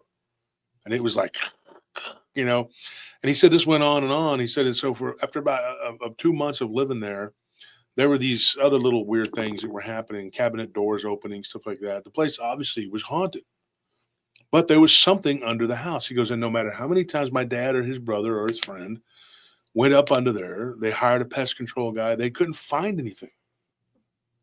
They couldn't find any droppings, like it was a rat or it was a possum. There was nothing. Yeah. And there was no place where it had dug. And there was a skirt around the whole thing. He goes, and I don't know how it was getting in. He goes, and the trailer was in relatively good shape because I remember it being pretty nice. And it was like on 2 acres. And he said it was nice. There were some other trailers around there, little plots, back then. Not there anymore. But he said that, he's like, the first time I saw it, he's like, I was there playing video games, playing, Nintendo. Had a sleepover, had some friends over, and it was my 13th birthday, and we ate pizza, and my dad was really cool. He was a mechanic, and he could fix anything. So we had this, he brought these 2 broken 4-wheelers for my birthday, and then together we fixed them. So they would be ready for the big, we already had a go-kart. So we had fun. He goes, we had a go-kart and 2 4-wheelers. We were out there just playing. And my dad got them for practically nothing because people don't know how to fix things, right? Mm-hmm. And so he goes, my dad bought me my first car. It was a truck. It was completely messed up. He rebuilt the transmission on it, turned it into a badass truck. So it's good to have a dad like that. Yeah. And he says, but he goes, I'll never forget. He goes, I'd never seen my dad afraid of anything. Well, that was going to change. He's like, I'm sitting there and I hear this bump up against the trailer. He goes, and it was heavy, like a thud. And we all kind of were like, he goes, and I couldn't remember if it was like my imagination or if it really happened, like the trailer moved.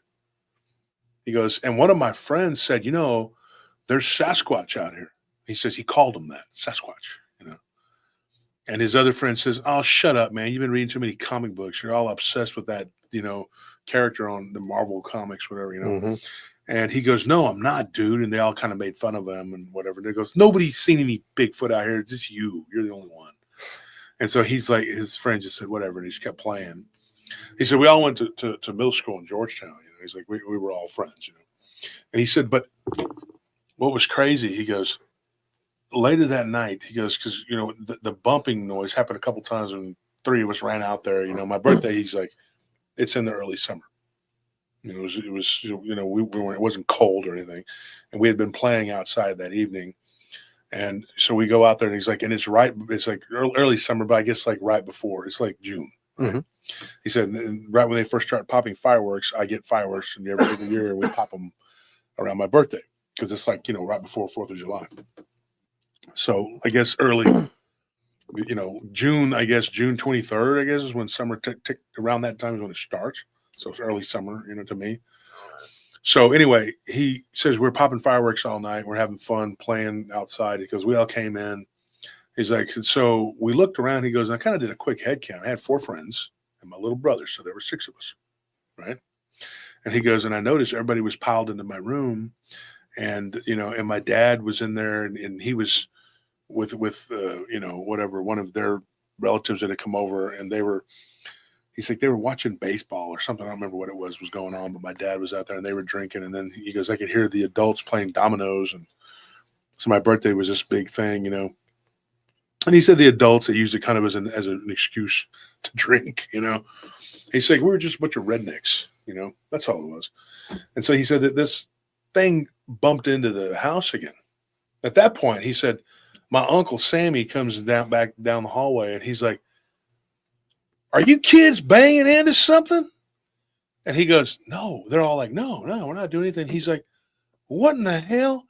He goes, him and my dad and their friend, they go out there and they grab rifles and they go out. He goes, and this, out in the country. Mm-hmm. He's like, my mother has a gun. She shoots, He's like, and the men and the women all went out and they're walking around outside. And one of them says, holy crap, what is this? And he stepped in poop. And he said a bunch of us kids were being nosy, so we ran out there behind him, and the adults were like, get your ass back inside. Y'all can't be out here with us having these guns out here. Y'all going to get shot. You're going to be running around. And so they kind of corralled him back in. And he said my uncle's best friend my dad's, buddy too, but it was his uncle. They had gone to school together for years, and his uncle ended up marrying this guy's sister. So that was his best friend. He comes in, he's got this poop all over his boot. And he said the next day I went out there, he's like, and there was this massive, poop out there. And it was like, it looked human, but it wasn't. And so anyways, but back to that night, he goes, later that night, he goes, we were all like getting tired. The adults had all wound down and they were, it was the weekend. And so he's like, everybody had gone, to bed. Right.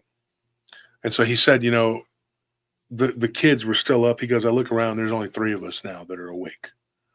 And we're still playing Nintendo. We're still going. And he goes, we're drinking, Mountain Dew, and we're still, and he goes, and then we're watching wrestling, VHS tapes of wrestling. Yes, VHS was the thing back then. That was what we did. And so he says, I look out the window. He's like, and I see, he goes, I had these blinds, but the blinds were open a little bit. He's like, and I see something go by the window. And I was like, I told my friends, I was like, did y'all see that? And he said that his friends look, and they were just like, what are you talking about? He says, I saw something walk by the window. It was big.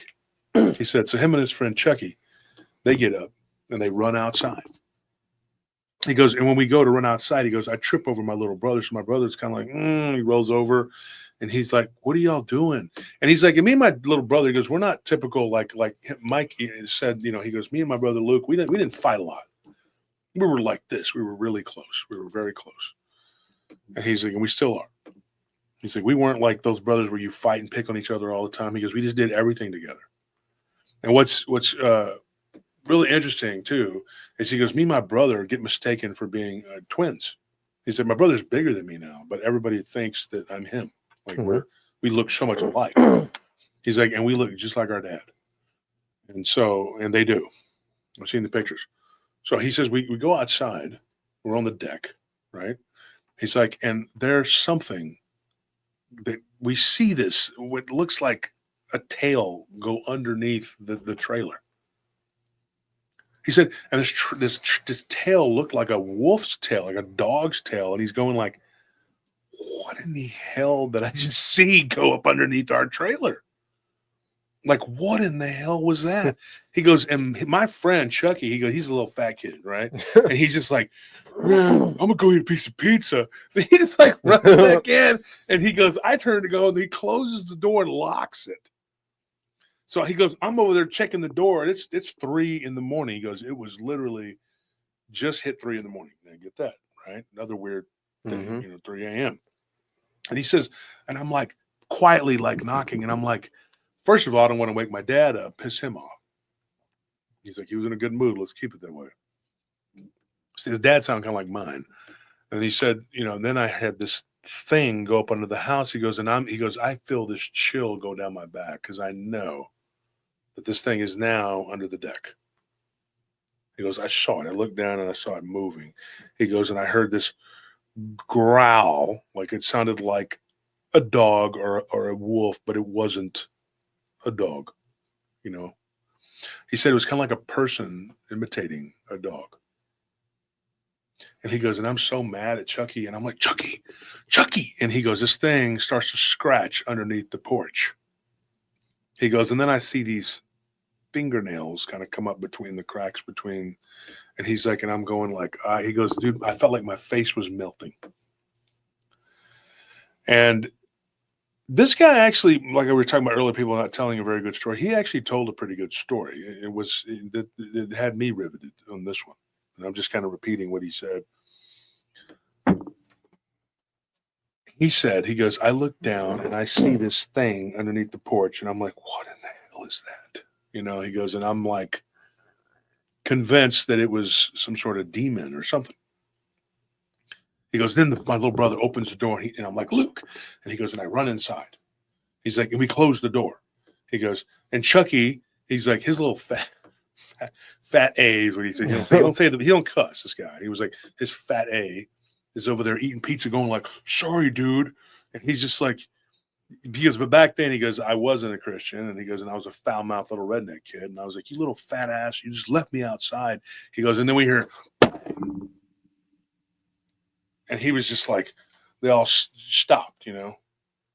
He goes, we were stunned. We just hear this bang.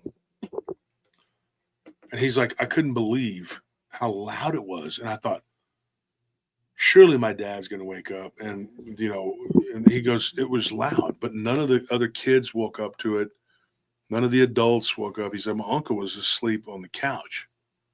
But he goes, he never wakes up. He's like, he drinks and crashes out. And Yeah. he's like, he's done. He's like one of those, works all week, then he drinks on the weekend, and then he sleeps like real hard. Working man, typical, you know, whatever.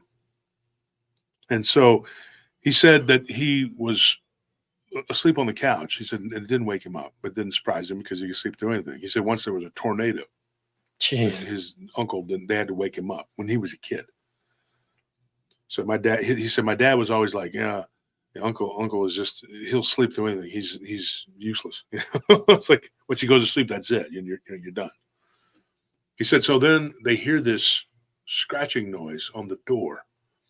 He said that Chucky ran into my room and closed the door, you know, and he's like, he's in there, and he goes, he's a little coward, obviously.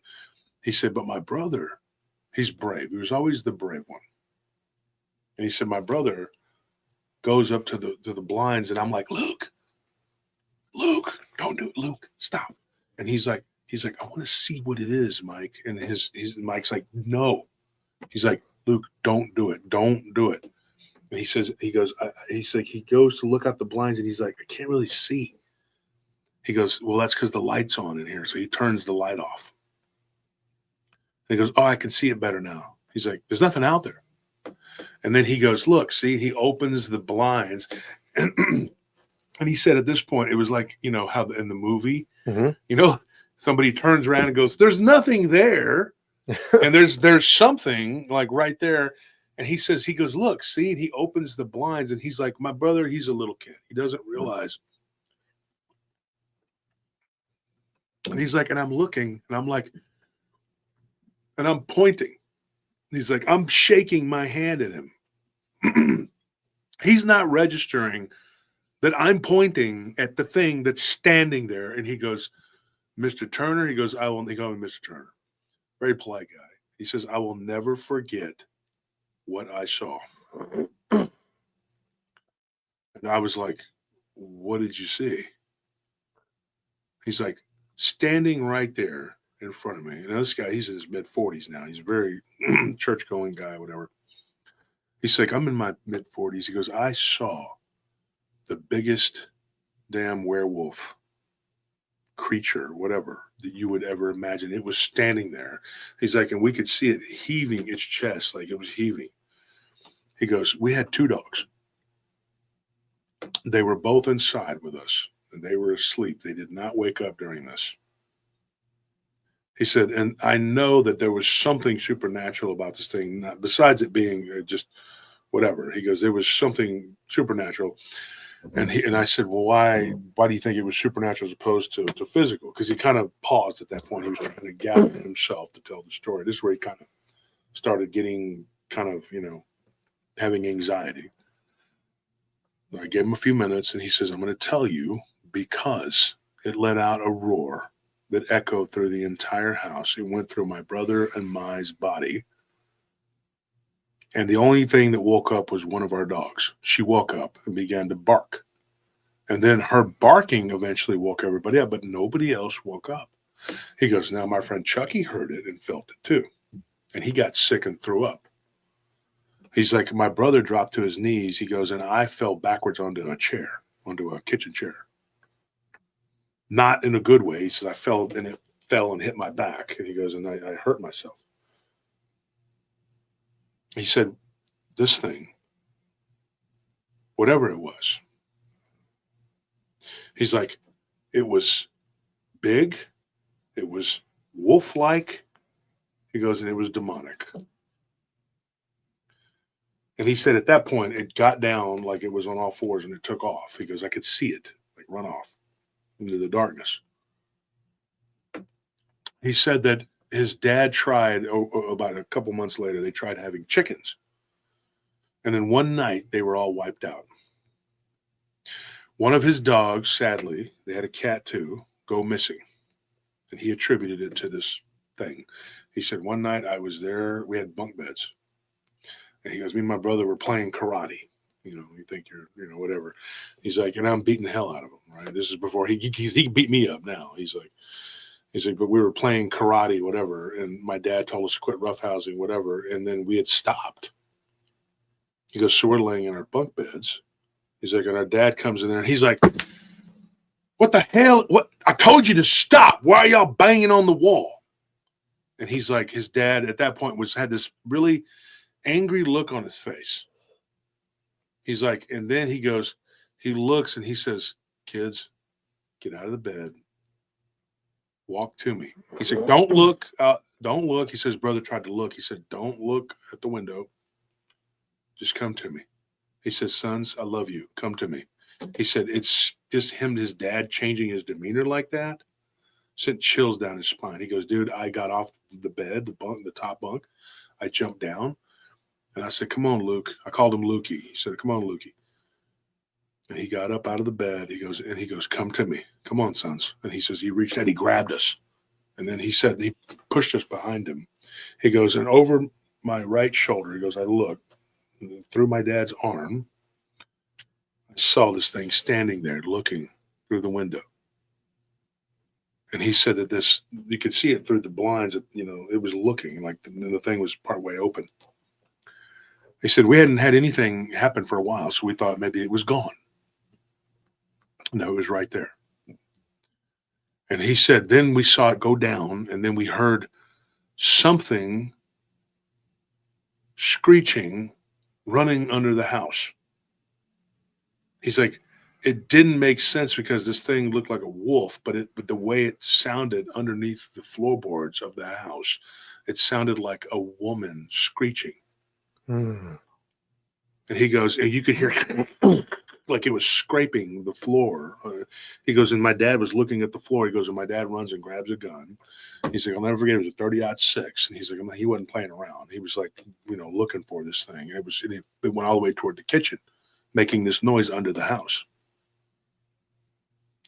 He said the next day, she said, all night, we just sat there in the living room with my mother, all four of us, and our baby sister. She was too small. She was only 4. He's like, when we sat there all night, well, she was, I guess, she's 7 years younger than him. So how old is that, 5? She was 5.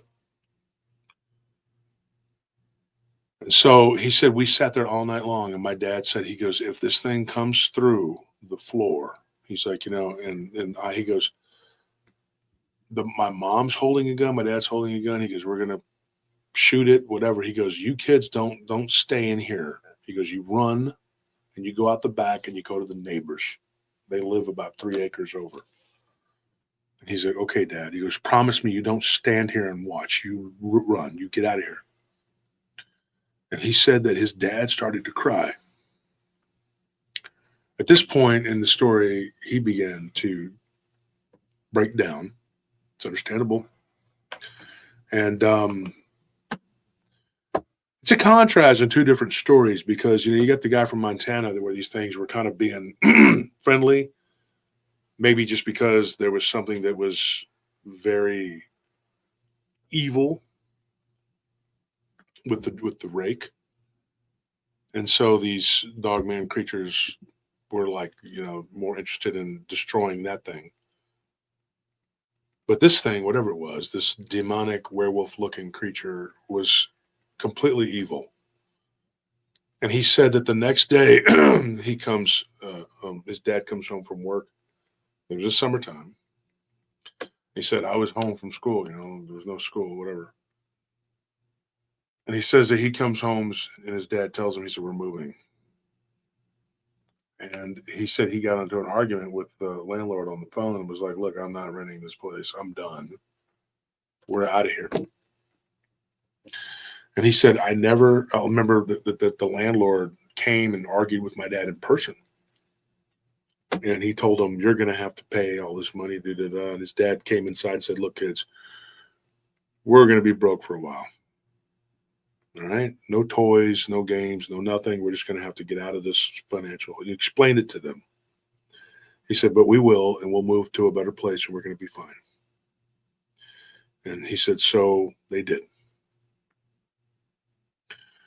And he said, I never saw my dad cry until that night. He goes, that night I heard him talking to my mother and saying, I don't know where we're going to go. I don't know, we're going to find somewhere to go. We can't live like this. He goes, this thing that the boys have been talking about, this is real. And we need to get out of here. And she's like, we're going to be financially hurting, you know. And he said that they were absolutely financially devastated because they had to pay all this money to get out of the situation, to get another place. He's like, but my dad, it reaffirmed his faith in God because something happened to his dad. He said, my dad brought us into the living room. We all prayed together like a family. We had never done this before. He's like, and then that Sunday we went to church. And he goes, and ever since then, he goes, I got baptized in August of that year, 1992. And he says, I'll never forget later in that year, it was the greatest year of our lives. We moved to another place. We had a swimming pool. He's like, and the Cowboys were good. And my dad was a huge Cowboys fan. He's like, and his dad passed away not too long ago, but he said his dad was a lifelong Cowboys fan. And he goes, we got to go watch them play. You know, my dad got a bunch of work, and he goes, he's like, after we started going to church and we started like praying together, my dad made it a point we ate together. He's like, we were a very more functioning, more cohesive family. And then he goes, we went to see the Cowboys play the Eagles that year. He goes, I'll never forget. It was a great day, great night.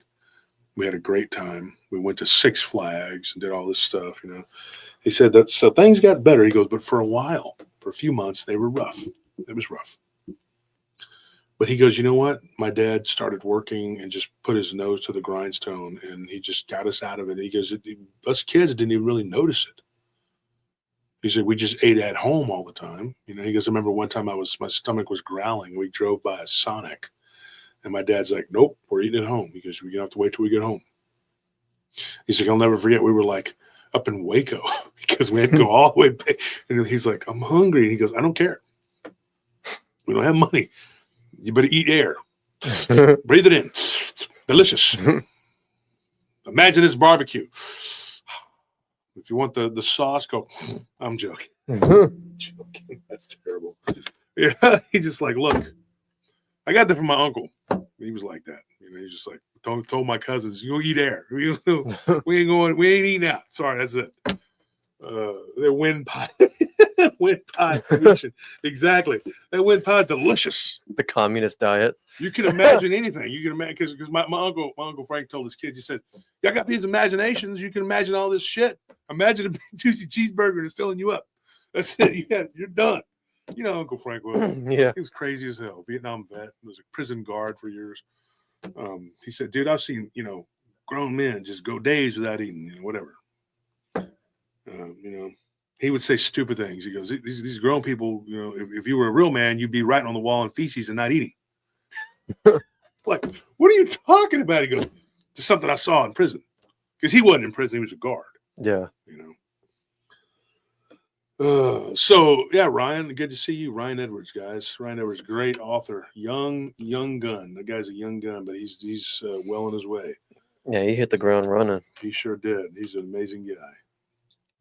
So yeah, I'll be seeing you at the symposium. I'm going to talk Dogman at the symposium. That's what they want me to talk about. So that's what I'm going to do. We're going to talk about Dogman and go over a bunch of stuff. At the Symposium of the Strange, I put it on my Facebook on there and in the groups, the Paranormal Roundtable groups. The Magic Time Machine, look it up. It's in San Antonio. There, put the information if you would, Ryan, and I'm going to be there on the 29th, January 29th. So he said, you know, things got better. He said, but my dad went back there to pick up some tools that he had left in the shed in the back. He said, my dad came back without his tools. He's like, and he was pale. He said, my dad's hands were shaking. He goes, my dad was 6'5", 230 pounds. He was a big guy. He was just solid muscle. He was not skinny either. He's like, he was a big guy. Like, he was very muscular. He's like, I seen him lift an engine block by chain. It was unbelievable. He's like, my dad was strong. And so he says, dude, he's like, my dad came back. He was shaking. He goes, and he didn't smoke. He had quit smoking. He had quit drinking. He's like, he smoked a cigarette that day. He goes, and he was out there holding his head. He goes, and I went out there and I said, Dad? And he looks at me and he says, Mikey? And he says, are you okay? And he says, yeah, I'm fine. I'm fine. And he's like, you don't look at it. He says he never was this gentle. He was always real rough up to this point. See, God works in mysterious ways. This changed these people's lives, but for the better. But he says he kneeled down. He's like, and he says, Mikey, he goes, go inside. Take care of your brother. You and Lukey stay inside. Okay? The little sister, I don't remember her name, but he said, he went and he picked her up because she followed him out. And she was like, I want to be with Daddy. And he said, my dad looked back and my dad was just shaking. He was very shaken. And he goes, my mother, when they were out on the porch, we were supposed to be in the room. He's like, but I wanted to. Am I not loud enough? Just want to make sure they can hear you. So he says, well, sometimes when I get too loud, if it's too close, it'll cancel out the sound, whatever. He says, so my dad, he's on the porch and I'm out there. Not supposed to be. He's like, but I'm listening. He's like, and I hear him tell my mother, she's still alive. But he says, thank you for that. Right? I said the one and only Wolf. But he says, I was listening by the door, and I could hear my mother and my dad talking in the backyard, whatever, the house they had moved to. He goes, I went out there to get my tools.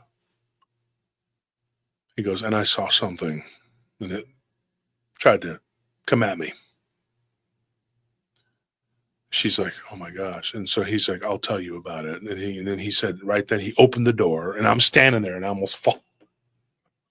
And he says, my dad tells him, go to your room. He says, usually that's an ass whooping for not listening. He says, I'm not going to tell you again. And so give him some wheat. Oh, hold on, I got it. Let me get rid of that comment. So he says that his dad tells him to go back inside into his room, whatever. He said it was 5 years. He's at that point, I was 13. He's like, it was 5 years later. He's like, I was an 18-year-old. I was graduating from high school. And at my graduation party, he's like, my best friend, Chucky, was no longer a little fat kid. He was an offensive lineman. He was strong, whatever. And he said, Chucky had a very deep voice. He's like, you never would have guessed when he was a kid. He was like, and he's like, now he's this deep, booming voice. And he said, that we all started talking about the house, the haunted house that had the werewolf creature. And he goes, it would look like a freaking werewolf. He goes, and there were all these people there at this house. And now this house, his dad, they'd moved up. His dad had, opened up his own business. And he was making a lot of money. And he had a house built. This is out this at Leander now. And he said that, we had moved. We had just moved in the house. And I was just finishing up school in the other town. And he said, and so he's like, I can tell you this right now. He's like, I'd never seen my dad more proud than he was that day. He goes, because my dad had never finished high school. But he said that my dad told him, he's like, I'm so glad and proud that you finished school, And he goes, he wanted me to go to college. He's like, but I wanted to be a mechanic like my dad. So he goes, I did. And my brother became the college kid, And his brother went into, get this, airplane mechanic. Like he went, so like he goes to college, Mhm. doesn't use his degree, and then he goes off and becomes an airplane mechanic. Go figure. More money. Like I said, college, but more money, more problems. But he said that he said, yeah, we were so happy, and we were all out there. We were barbecuing. You know, we had this new house that we had just moved into a few months before. We were so happy, and he goes, it was even better than the house we had moved into right after the haunted one. And he goes, and that house had a pool. He's like, and so we're barbecuing. He goes, my mom had a good job. She had gotten promoted, and everybody was happy. Life was good. He's like, but when Chucky brought up what we were talking about the haunted house, he goes, my friends were like the ones that didn't know him from middle school. It was a couple of them. They had moved there when they were in high school. And he said that they asked him, he said, what was it? There were these two brothers. He says, and I told him, I said, this was some kind of demon. He's like, and my dad, completely sober, he goes, just kind of was staring off and like this 1,000-yard stare, you know. He said his brother said, hey, he's like, tell a story of what happened to you. And he said, nah, I don't want to scare these kids. And he goes, they're not kids. He says, uncle, you know, the way he talks, he said they this real, you know, rednecky type, you know, talk or whatever. It's funny because some of my family talks like that. He said, they're not kids. He's like, they're graduating from high school. These aren't little children. He's like, hell, your daughter's 13, you know, these aren't little children, you know, whatever. And he's like, so he says, okay. He goes, I go back to get my tools. He goes, and I encountered this creature in the shed behind the house. I go in there, it's dark, and I had a flashlight, and he goes, and it had gotten dark, and I was like just trying to get everything out of that place. And I left. I wasn't going to take everything. It was just one of my big box of tools, my big toolbox. And it was on wheels, so he could roll it out. So he was like, I'm going out there, start to roll it out. And as I'm pushing this, there's this little ramp, you know, and he goes, my truck is right there.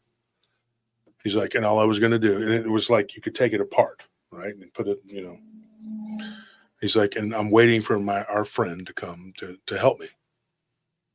He was supposed to be there, and he wasn't there. So I was getting ready to start taking it apart piece by piece. And he's like, so I'm sitting there, he goes, and I hear this growling noise behind me. He's like, and at first I didn't really realize what it was because of the noise of the pushing of the toolbox. He goes, and then I hear what sounds like scraping, scratching. He's like, and I turn around and I look. He goes, and there's this thing. At first, he's his long arms. It looked like a monkey. He's like, because he goes, I'd seen this thing full profile. Didn't see the legs. But I had never seen it. It was squatted down, and the legs, it looked almost ape-like, but then it stood up. He goes, and this thing was like scraping its claws across the wall of the storage shed. He's like, it knew what it was doing. And then it was like, had its mouth open. He's like, and the eyes were very human-like. And it was looking at him. And it just was like, he goes, it opened its mouth. He goes, and when it did, its jaw, it was like almost like it unhinged. It came down. And he goes, and these teeth popped up out of it. Like it looked unholy. And he's like, and I was sitting there holding this gun in my hand. He's like, and I had realized, you know, because it was on top of the toolbox. You know, he goes, I'd set it right there at the very top, just like a tiered toolbox thing.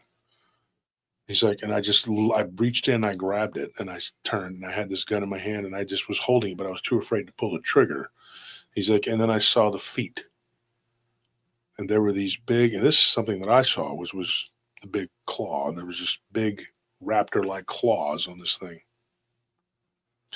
He's like, and they were sticking into the ground of the floor, the wooden floor of the shed. He's like, and then this thing walked toward me. He goes, and I could see it was getting visibly bigger.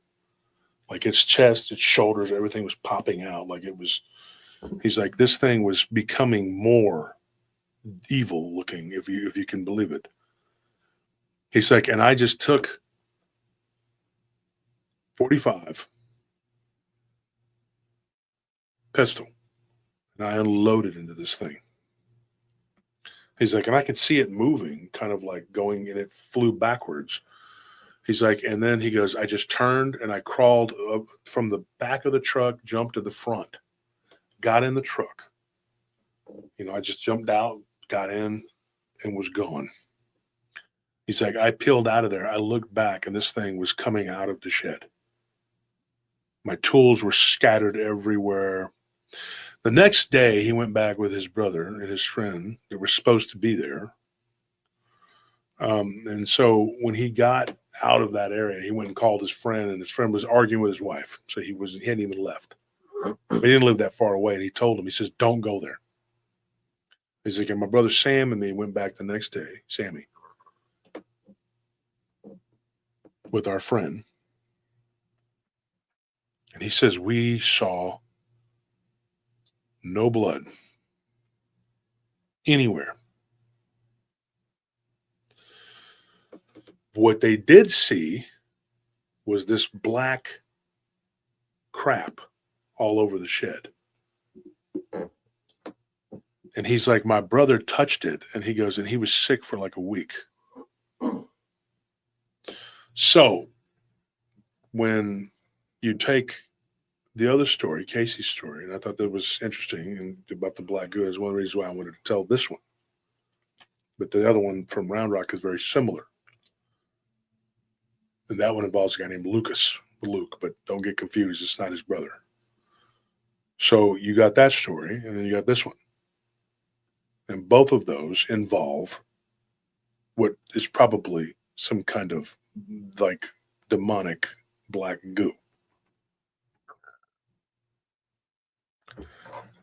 And Grant says, what is that black goo? We don't know, but it comes up a lot. And I don't watch a lot of other people's shows because I don't have time, but I was sent a link recently. And I'm not going to recommend the show yet because I don't really know much about the guy, but he was talking about the black goo. And there's a lot of people talking about it now. We were talking about it. We got sent stories about it before we even knew what it was, or before anybody had told us about it, other than the people that gave us their encounters. So we didn't get this from other channels. So when we started talking about it, there was maybe a handful of us talking about it. And now it's like the vampire thing. Now everybody's talking about it. Well, yeah, because now you're starting to realize that this is, and when they show this shit on TV, it's self-disclosure, folks. You know that, right? Mm-hmm. Dick Richards says, yep, yeah, I'll post that. I'm not going to say it, but I'll post that. Brand, yep, Arconic. Under Fire. What is my best hunches on? Throwing ideas out there. I'd like to say, but I don't want to be canceled. Wedge Antilles. Yep. Mm-hmm. Thank you, Katie. I try to be. His brother kind of mocked me. He's not a bad guy, but he kind of mocked me. He says they listen to not him, but Mikey. I say Mikey. Lukey. He calls his little brother Lukey. He said, Michael told me, he says, me and my brother were very close. He goes, I told my brother, this guy's going to do a good job of telling my encounter. I didn't know that I was going to tell it tonight for sure, but I told him I might. So his brother says, we'll see. Hopefully I did it justice. Katie says I did a good job. Thank you, Katie, for that. Appreciate that.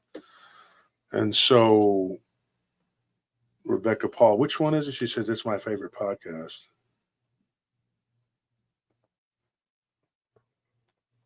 Which one are you talking about? Were they talking about the black goo on there? Because I'd like to listen if they were. think he's just talking about PRT in general. Oh, okay. Well, thank you for that. I thought you were talking about someone else. I was in a group the other day, and there was like 140 something comments on there, and they were talking about their favorite podcasts and YouTube channels, and not one of them said us. So, whatever, you know. Well, there's a bunch of them that are like really monstrously big. So, yeah, we're not monstrously big. We have real subs and real people, real numbers. These aren't fake. So, right now, real quickly, if you haven't won and you're in green, just say yes. I need to win. I haven't won, so just say that.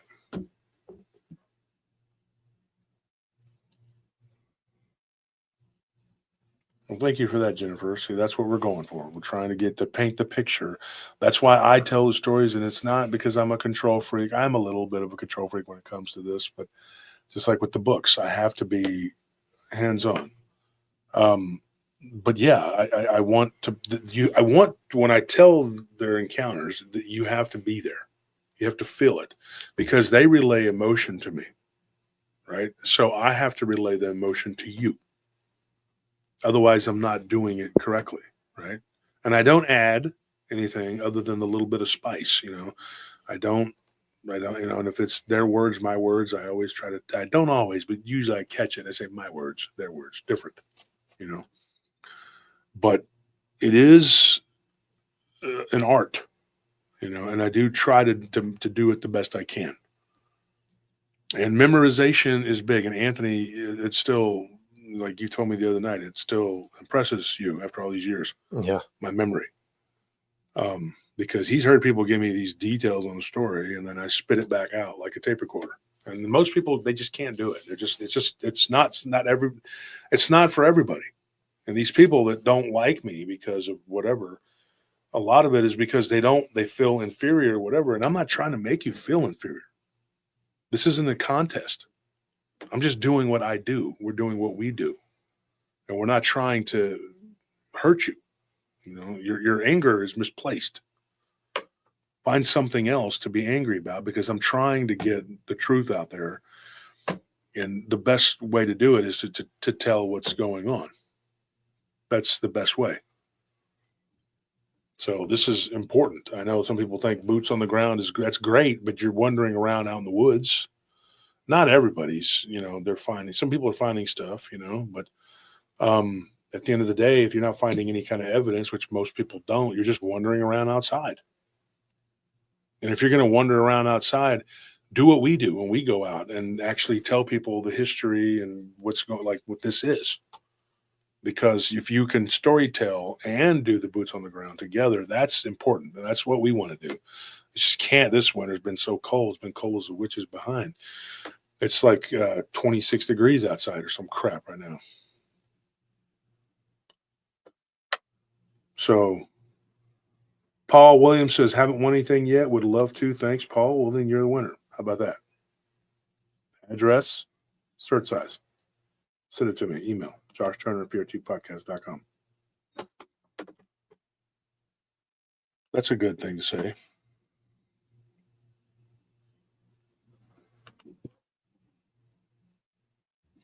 Yeah, and that's the thing too, James. We're trying to figure out because we want to go out but we don't want stuff following us. You know. This episode is very much, you know, you're dealing with heightened emotions and things like that. You know, when I asked him, I said, "What did your dad say happened to him after that?" Because he was very withdrawn for a while. He said he had very bad dreams, nightmares. And the final word I asked him, I said, "Let me ask you a question, Mike. I have to ask this." And I said, "What do you think it was?" And he says, "You know, Mr. Turner, to this day, I don't know." He said, "I know that it was evil, but was it physical? Was it spiritual?" And he says, I think the answer to that is something we can't really fathom. He's like, but I think it's somewhere in between. And that's what I was expecting him to say. It wasn't a surprise there, but I have to let him say it. Because if you go, well, you know what I think it is, blah, blah, blah, blah, blah, then you're just telling him, that's not working. You got to get it from him. And then I told him a couple other encounters, which I usually do. If you've ever talked to me on the phone, you know this is true. I will talk about some other encounters that kind of, maybe not getting the whole, I'm not going to tell you an entire whatever, but I'll give you some stuff that kind of goes in line with whatever it is you're dealing with, if I have it. There have been times where I've been stumped. Not now, because we got so many stories out there, but so at the time, though, you've got to wonder, what was it that this guy encountered? Well, it was some kind of demonic werewolf type creature. Why was it haunting? I say haunting. Why was it haunting that particular property? Why was it haunting that particular house? In order to get the answer to that, I mean, I would have to go into a couple other stories, and I don't have time for that. But there is a couple of different stories that I could say that involved witchcraft. Somebody who had lived in a place, one in particular had passed away, died under very mysterious circumstances. This was in New Mexico. And this person is outside of Albuquerque, the weird place anyway. And when they talked to a psychic, a person who was very Christian but also very psychic, she said this person was into witchcraft, and she blew these people away when she said this person was a shapeshifter. Not in this case, but there was another case in New Mexico. I mean, that's nuts. I could talk about that one. I could do that one on the show. We could talk when we record. We'll just pick it up from there. Yeah, it didn't follow them. It was very much, I think, they're attached to that area. Mm-hmm. One of the theories that his friend put out there was that the landlord knew about this thing and maybe was even putting people out there for it to feed on. Maybe not necessarily to feed on them in a way, but like maybe fear. Yeah. Because one of the people who had lived out there before they found out had walked out into the front yard and had, unalived themselves. They didn't know that at the time. It had happened like in 1989 or something like that. So when you have this sort of, whatever going on, whatever this is, and you don't really know,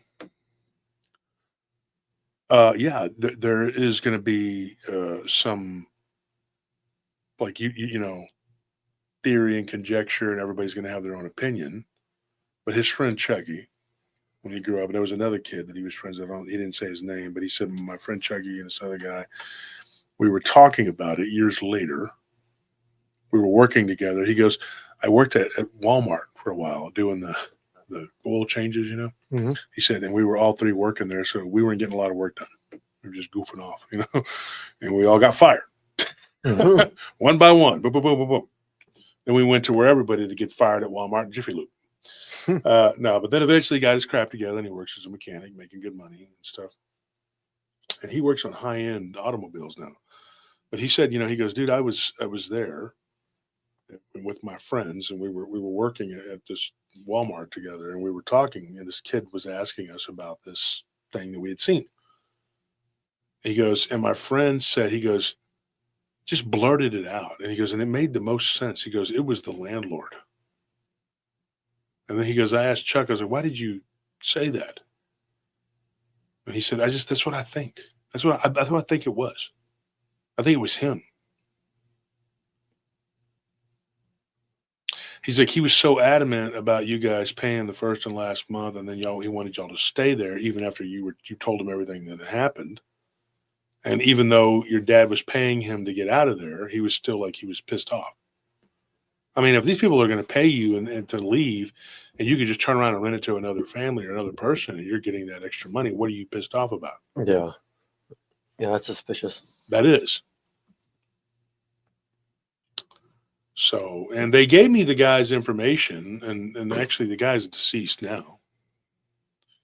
But that area continued to have activity. And I'm going to tell you another little tidbit, caveat, whatever. Fight for your life. We talked about that episode the other day. Mm-hmm. Go look up that episode. This happened maybe 7-8 miles from there. Right? So what was that?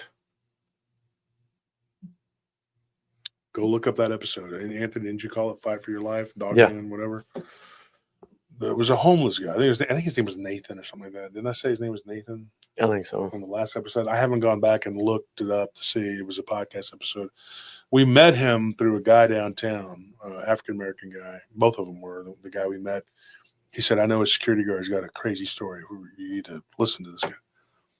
And this guy, when he first talked to me, he just said, I'm going to tell you this is absolutely true. I was a prowler. I would wander around. I was homeless, former military vet. He's like, and I bit off more than I could chew being out there in the middle of nowhere. And then he proceeded to tell me a story about being attacked by werewolves in the middle of nowhere. Shocking. But yeah. And then you're going like, if you were me and you heard so many people telling all these different encounters, and then you spent hours upon hours reading stories and being in these groups, and I've probably read 10,000 stories on these freaking groups, and they say all kinds of stuff that happened to these people. I mean, I had a guy that worked in a mortuary, and he saw a corpse sit up and just walk out. And he was convinced it was a vampire. I mean, this thing walked right by the guy and just put his finger up to his mouth, like, and just walked out. Happened in Milwaukee. I mean, and this guy, like, he's telling this story, and one of his children is a listener of the show. He's not a child. The guy's not. He's in his 20s or whatever. But you get these stories, and you're like, I don't know. I don't know. But we had a friend, Terry. Remember, he worked at a mortuary, and he told us some weird stuff. So one day we'll get into his stuff. He ended up working in a mortuary up in Dallas. And I asked him, I said, you used to work at one, and he's like, yeah. And I said, what's the craziest thing that ever happened to you? He said, I heard a corpse speak. Yeah. Another one said that this was weird. This happened up in Colorado.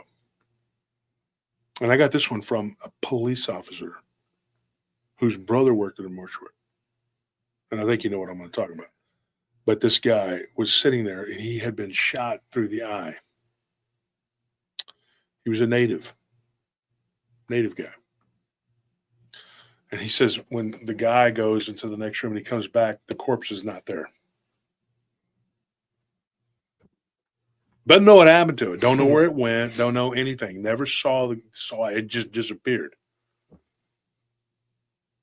So was it abducted by aliens, or was this guy what they said he was? They said he was a skinwalker. Shortly after that, and I don't want to get too into this because one of the tribal people told me that I don't want to say too much, but there was people who were being exsanguinated on the reservation, like not dying from it, but they were losing so much blood that these people were having to go and get blood donated to them. They're like children. Mm-hmm. They were becoming anemic. Mm. And you know, the Romanian / Bulgarian legend, Serbian, whatever, that when you die as a werewolf, you can become a vampire. That could be because those are shapeshifters and then they turn into whatever. To survive, they have to drink blood. It's creepy stuff, folks, I'm telling you. But imagine if you're me, you're sitting in your study day after day after day. These people are telling you this.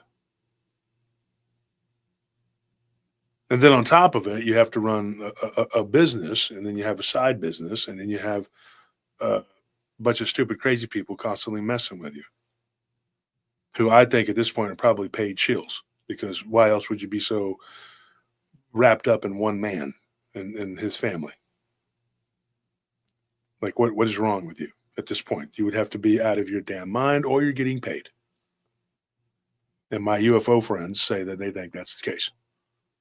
I mean, Brian Bowden was on the show, but Friday, Mm-hmm. and he was just, yeah. I mean, go figure. I mean, this is par for the course. When you're over the target, and some of these people may just be they're being messed with demonically. We don't know. I mean, but why?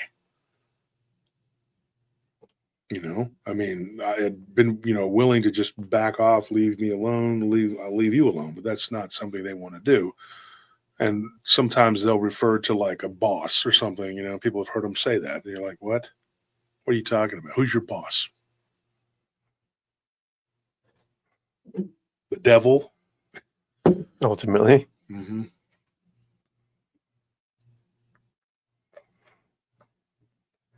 I don't seem to get paid very much, though.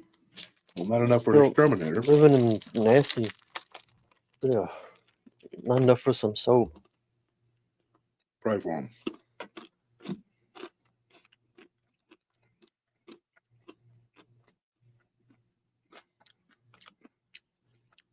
Yeah, you're right, Jennifer. Thank you for that, Paranormal Oz. He said the episode Brian Bowden was, we didn't get a lot of traction on that Angel episode, but I told Nellie she wanted that for me to put those stories out there, and I needed to. Mm-hmm. We didn't get a lot of traction on it because it's not what people think. They think, oh, it's just angels helping people cross the road. No, these angels are protecting people from these demonic entities. It's very riveting. You need to go and check it out. That Angelic Encounter episode. If you haven't heard, you need to listen. One guy it was the guy that was in the deer stand. Mm-hmm. And we had another one, the guy at a deer stand. Well, I'm not going to get into it, but you know what I'm saying. I'm sorry for eating. I haven't eaten today, folks. I bet you there's a bunch of horror stories from morticians. Oh, yeah. Mm-hmm. How to compile those into an episode. I think people would like We that. have a bunch now. It's like mortuary horror stories. That's close to what I have the file. Mm-hmm. It just says haunted mortuary. But yeah. Yeah, mortuary horror story. There you go. And one of my friends, he was a DJ. Hadn't seen him in a long time. I saw him in Round Rock. My brother was working at a bar down there a couple years ago. And I was giving my brother a ride, picking him up. Because my brother likes to wreck vehicles. Him and Tony, it's like a contest. Oh, you've destroyed 6? Oh, I've destroyed 8. The Street Fighter contest. What's up? I kick it. That little fast kick with like Ryu, and then the wheels pop off, and then it's smoking, the radiator's smoking. Where? I'm joking, brother. Don't start saying stuff. But yeah, this, he said there was weird stuff that would happen.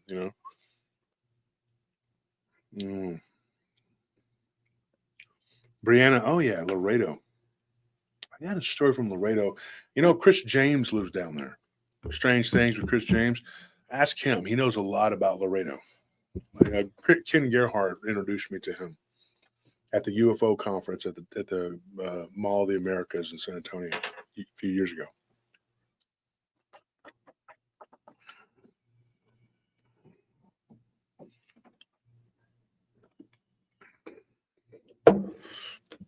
All right. So, anyways, folks, anybody else want to win? If your name is in green, then you're a member.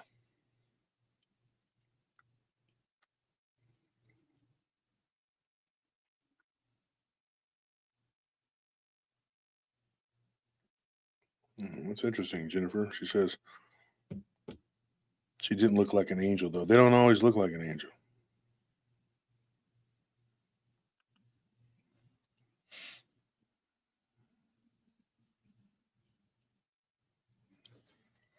Well, Andres, we're not doing the hoodie giveaway yet, but we will.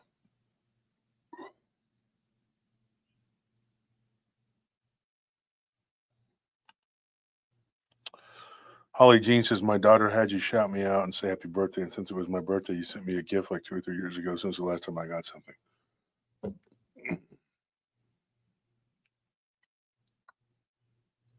So are you saying you want to win?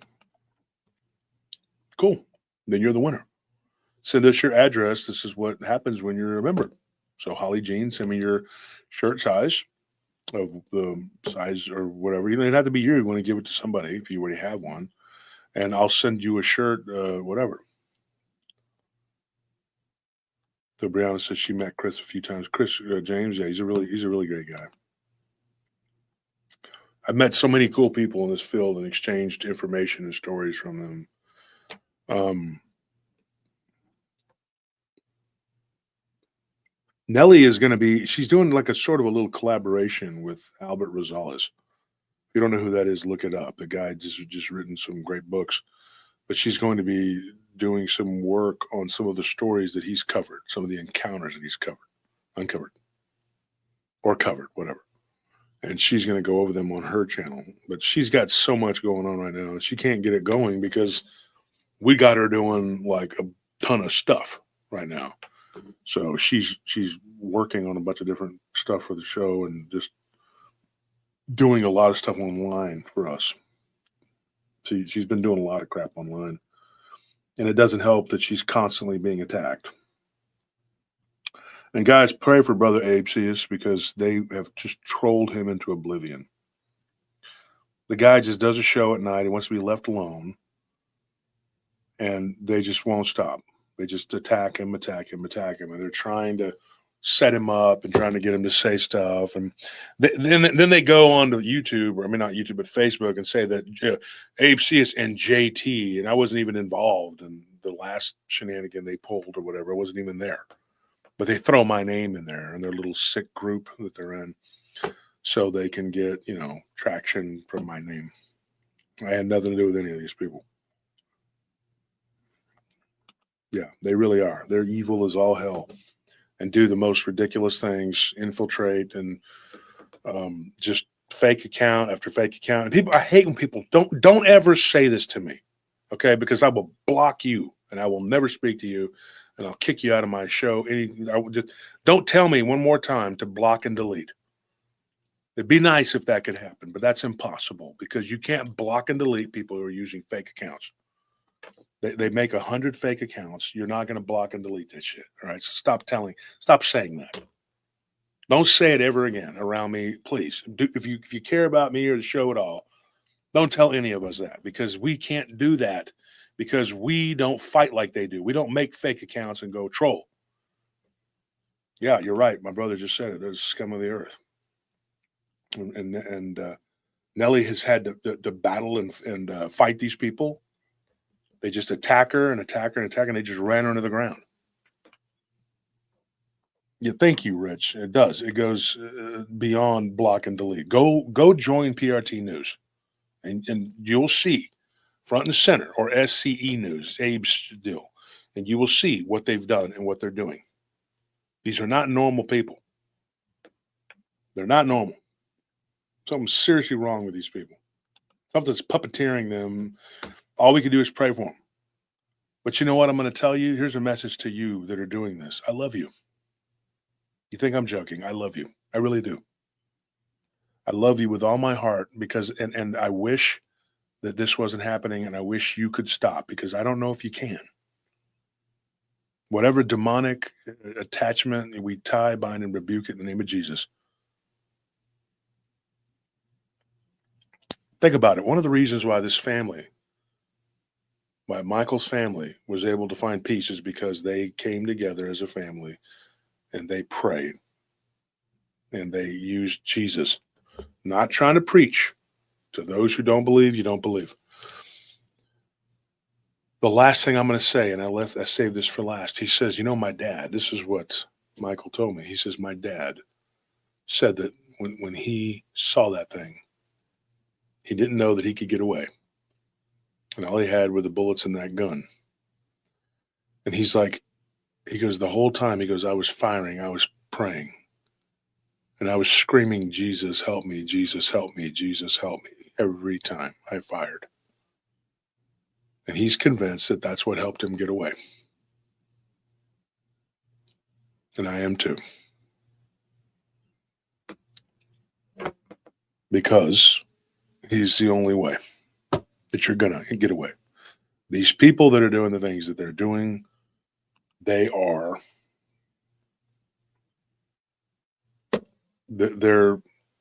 victims too. Not of us, but of this demonic obsession on them. They need prayer. Pray hard and in earnest if you have the time, and that they will turn themselves around and stop with their attacks and stop the lies and saying that I do not attack these people, folks. I do not. Have I made fun? Yeah, I have. I admit to that. I sit here and I admit to that. I've gone at them in that way. But going on their channel and trolling them, no. I went on one time in the last several months, and that was just recently, to tell them, hey, don't tell just one side. Tell the truth. But it's talking to a wall. But I'm not going to say that. I don't want to say that because I still hold out hope that they will stop, and maybe there's some humanity left in these people that they will cease what they're doing. I mean, they've already been given cease and desist. It didn't work. And it's not because of lack of evidence. A lawyer cannot issue one of those without the evidence. And he was very adamant about that. They just don't care. They don't care. If we went after them because of what they've done with the cease and desist, it would be a slam dunk. But what do they have to take?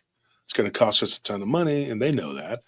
And they have nothing because they don't work. It's not because they're like, oh, he don't like poor people. I don't like lazy people. Because I slept in my car. I was homeless. I had nothing. You understand? I had nothing. And I used the only resource I had at that time, which was my ability to throw hands. That's about it. And so you hope that people can change. Well, will change. They can, but are they? Will they change? It's 27 degrees out here, folks. It's very cold. And here we are, in survival mode out in this cold, whatever.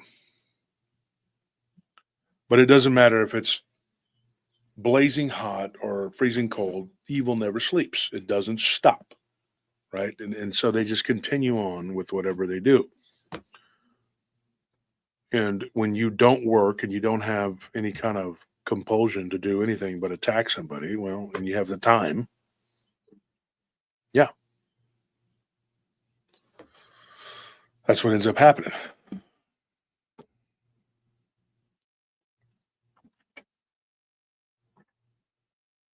So thank you to everybody who tuned in. We had a great show. We had a great time. I enjoyed it, and I hope that all you did. We're going to be at the Symposium of the Strange on the 29th. That's 10 days from now. Hopefully the weather will be good. And if you're in the Texas area, you're around, I'll be there in San Antonio. At this point, it is my only speaking engagement that I plan on doing. I'm not going to the conference that Blondes and Booze are putting on because, like I said before, I told Brian Bowden this, death threats. I'm not going to do it. And I don't want to turn the conference into a me thing. It's not about me. It's about everybody else that's going to speak and go and do whatever. It's going to be a great conference. They're going to have a lot of people that are going to go, and then they don't need me there to make it a great conference.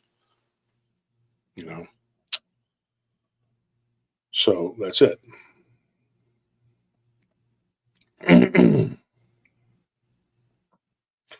So, anyways, folks, thank you for tuning in. I'm going to record now and continue with the stories, the ones we didn't tell. Thank you for everybody who donated. Thank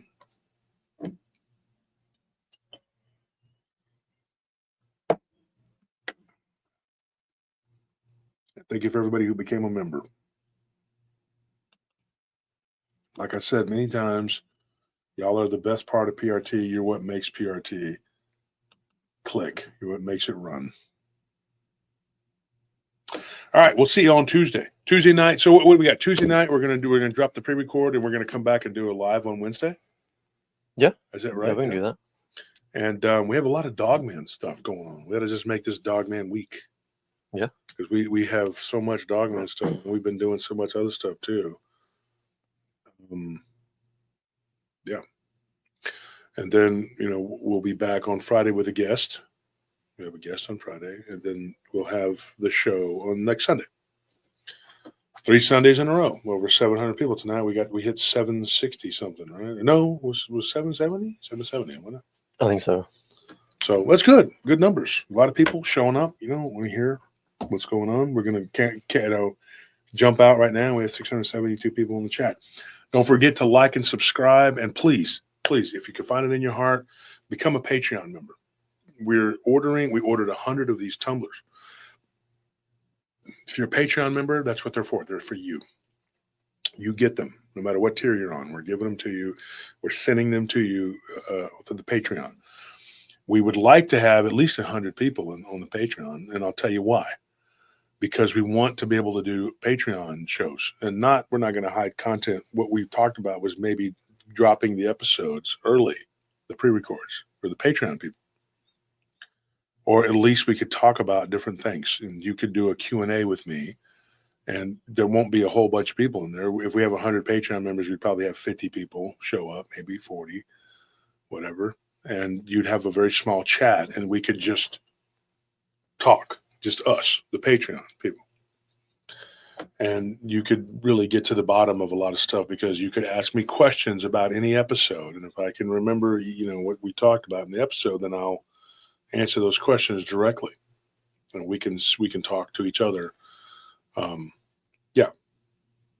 So join the Patreon. That's the best way to help the show and support the show.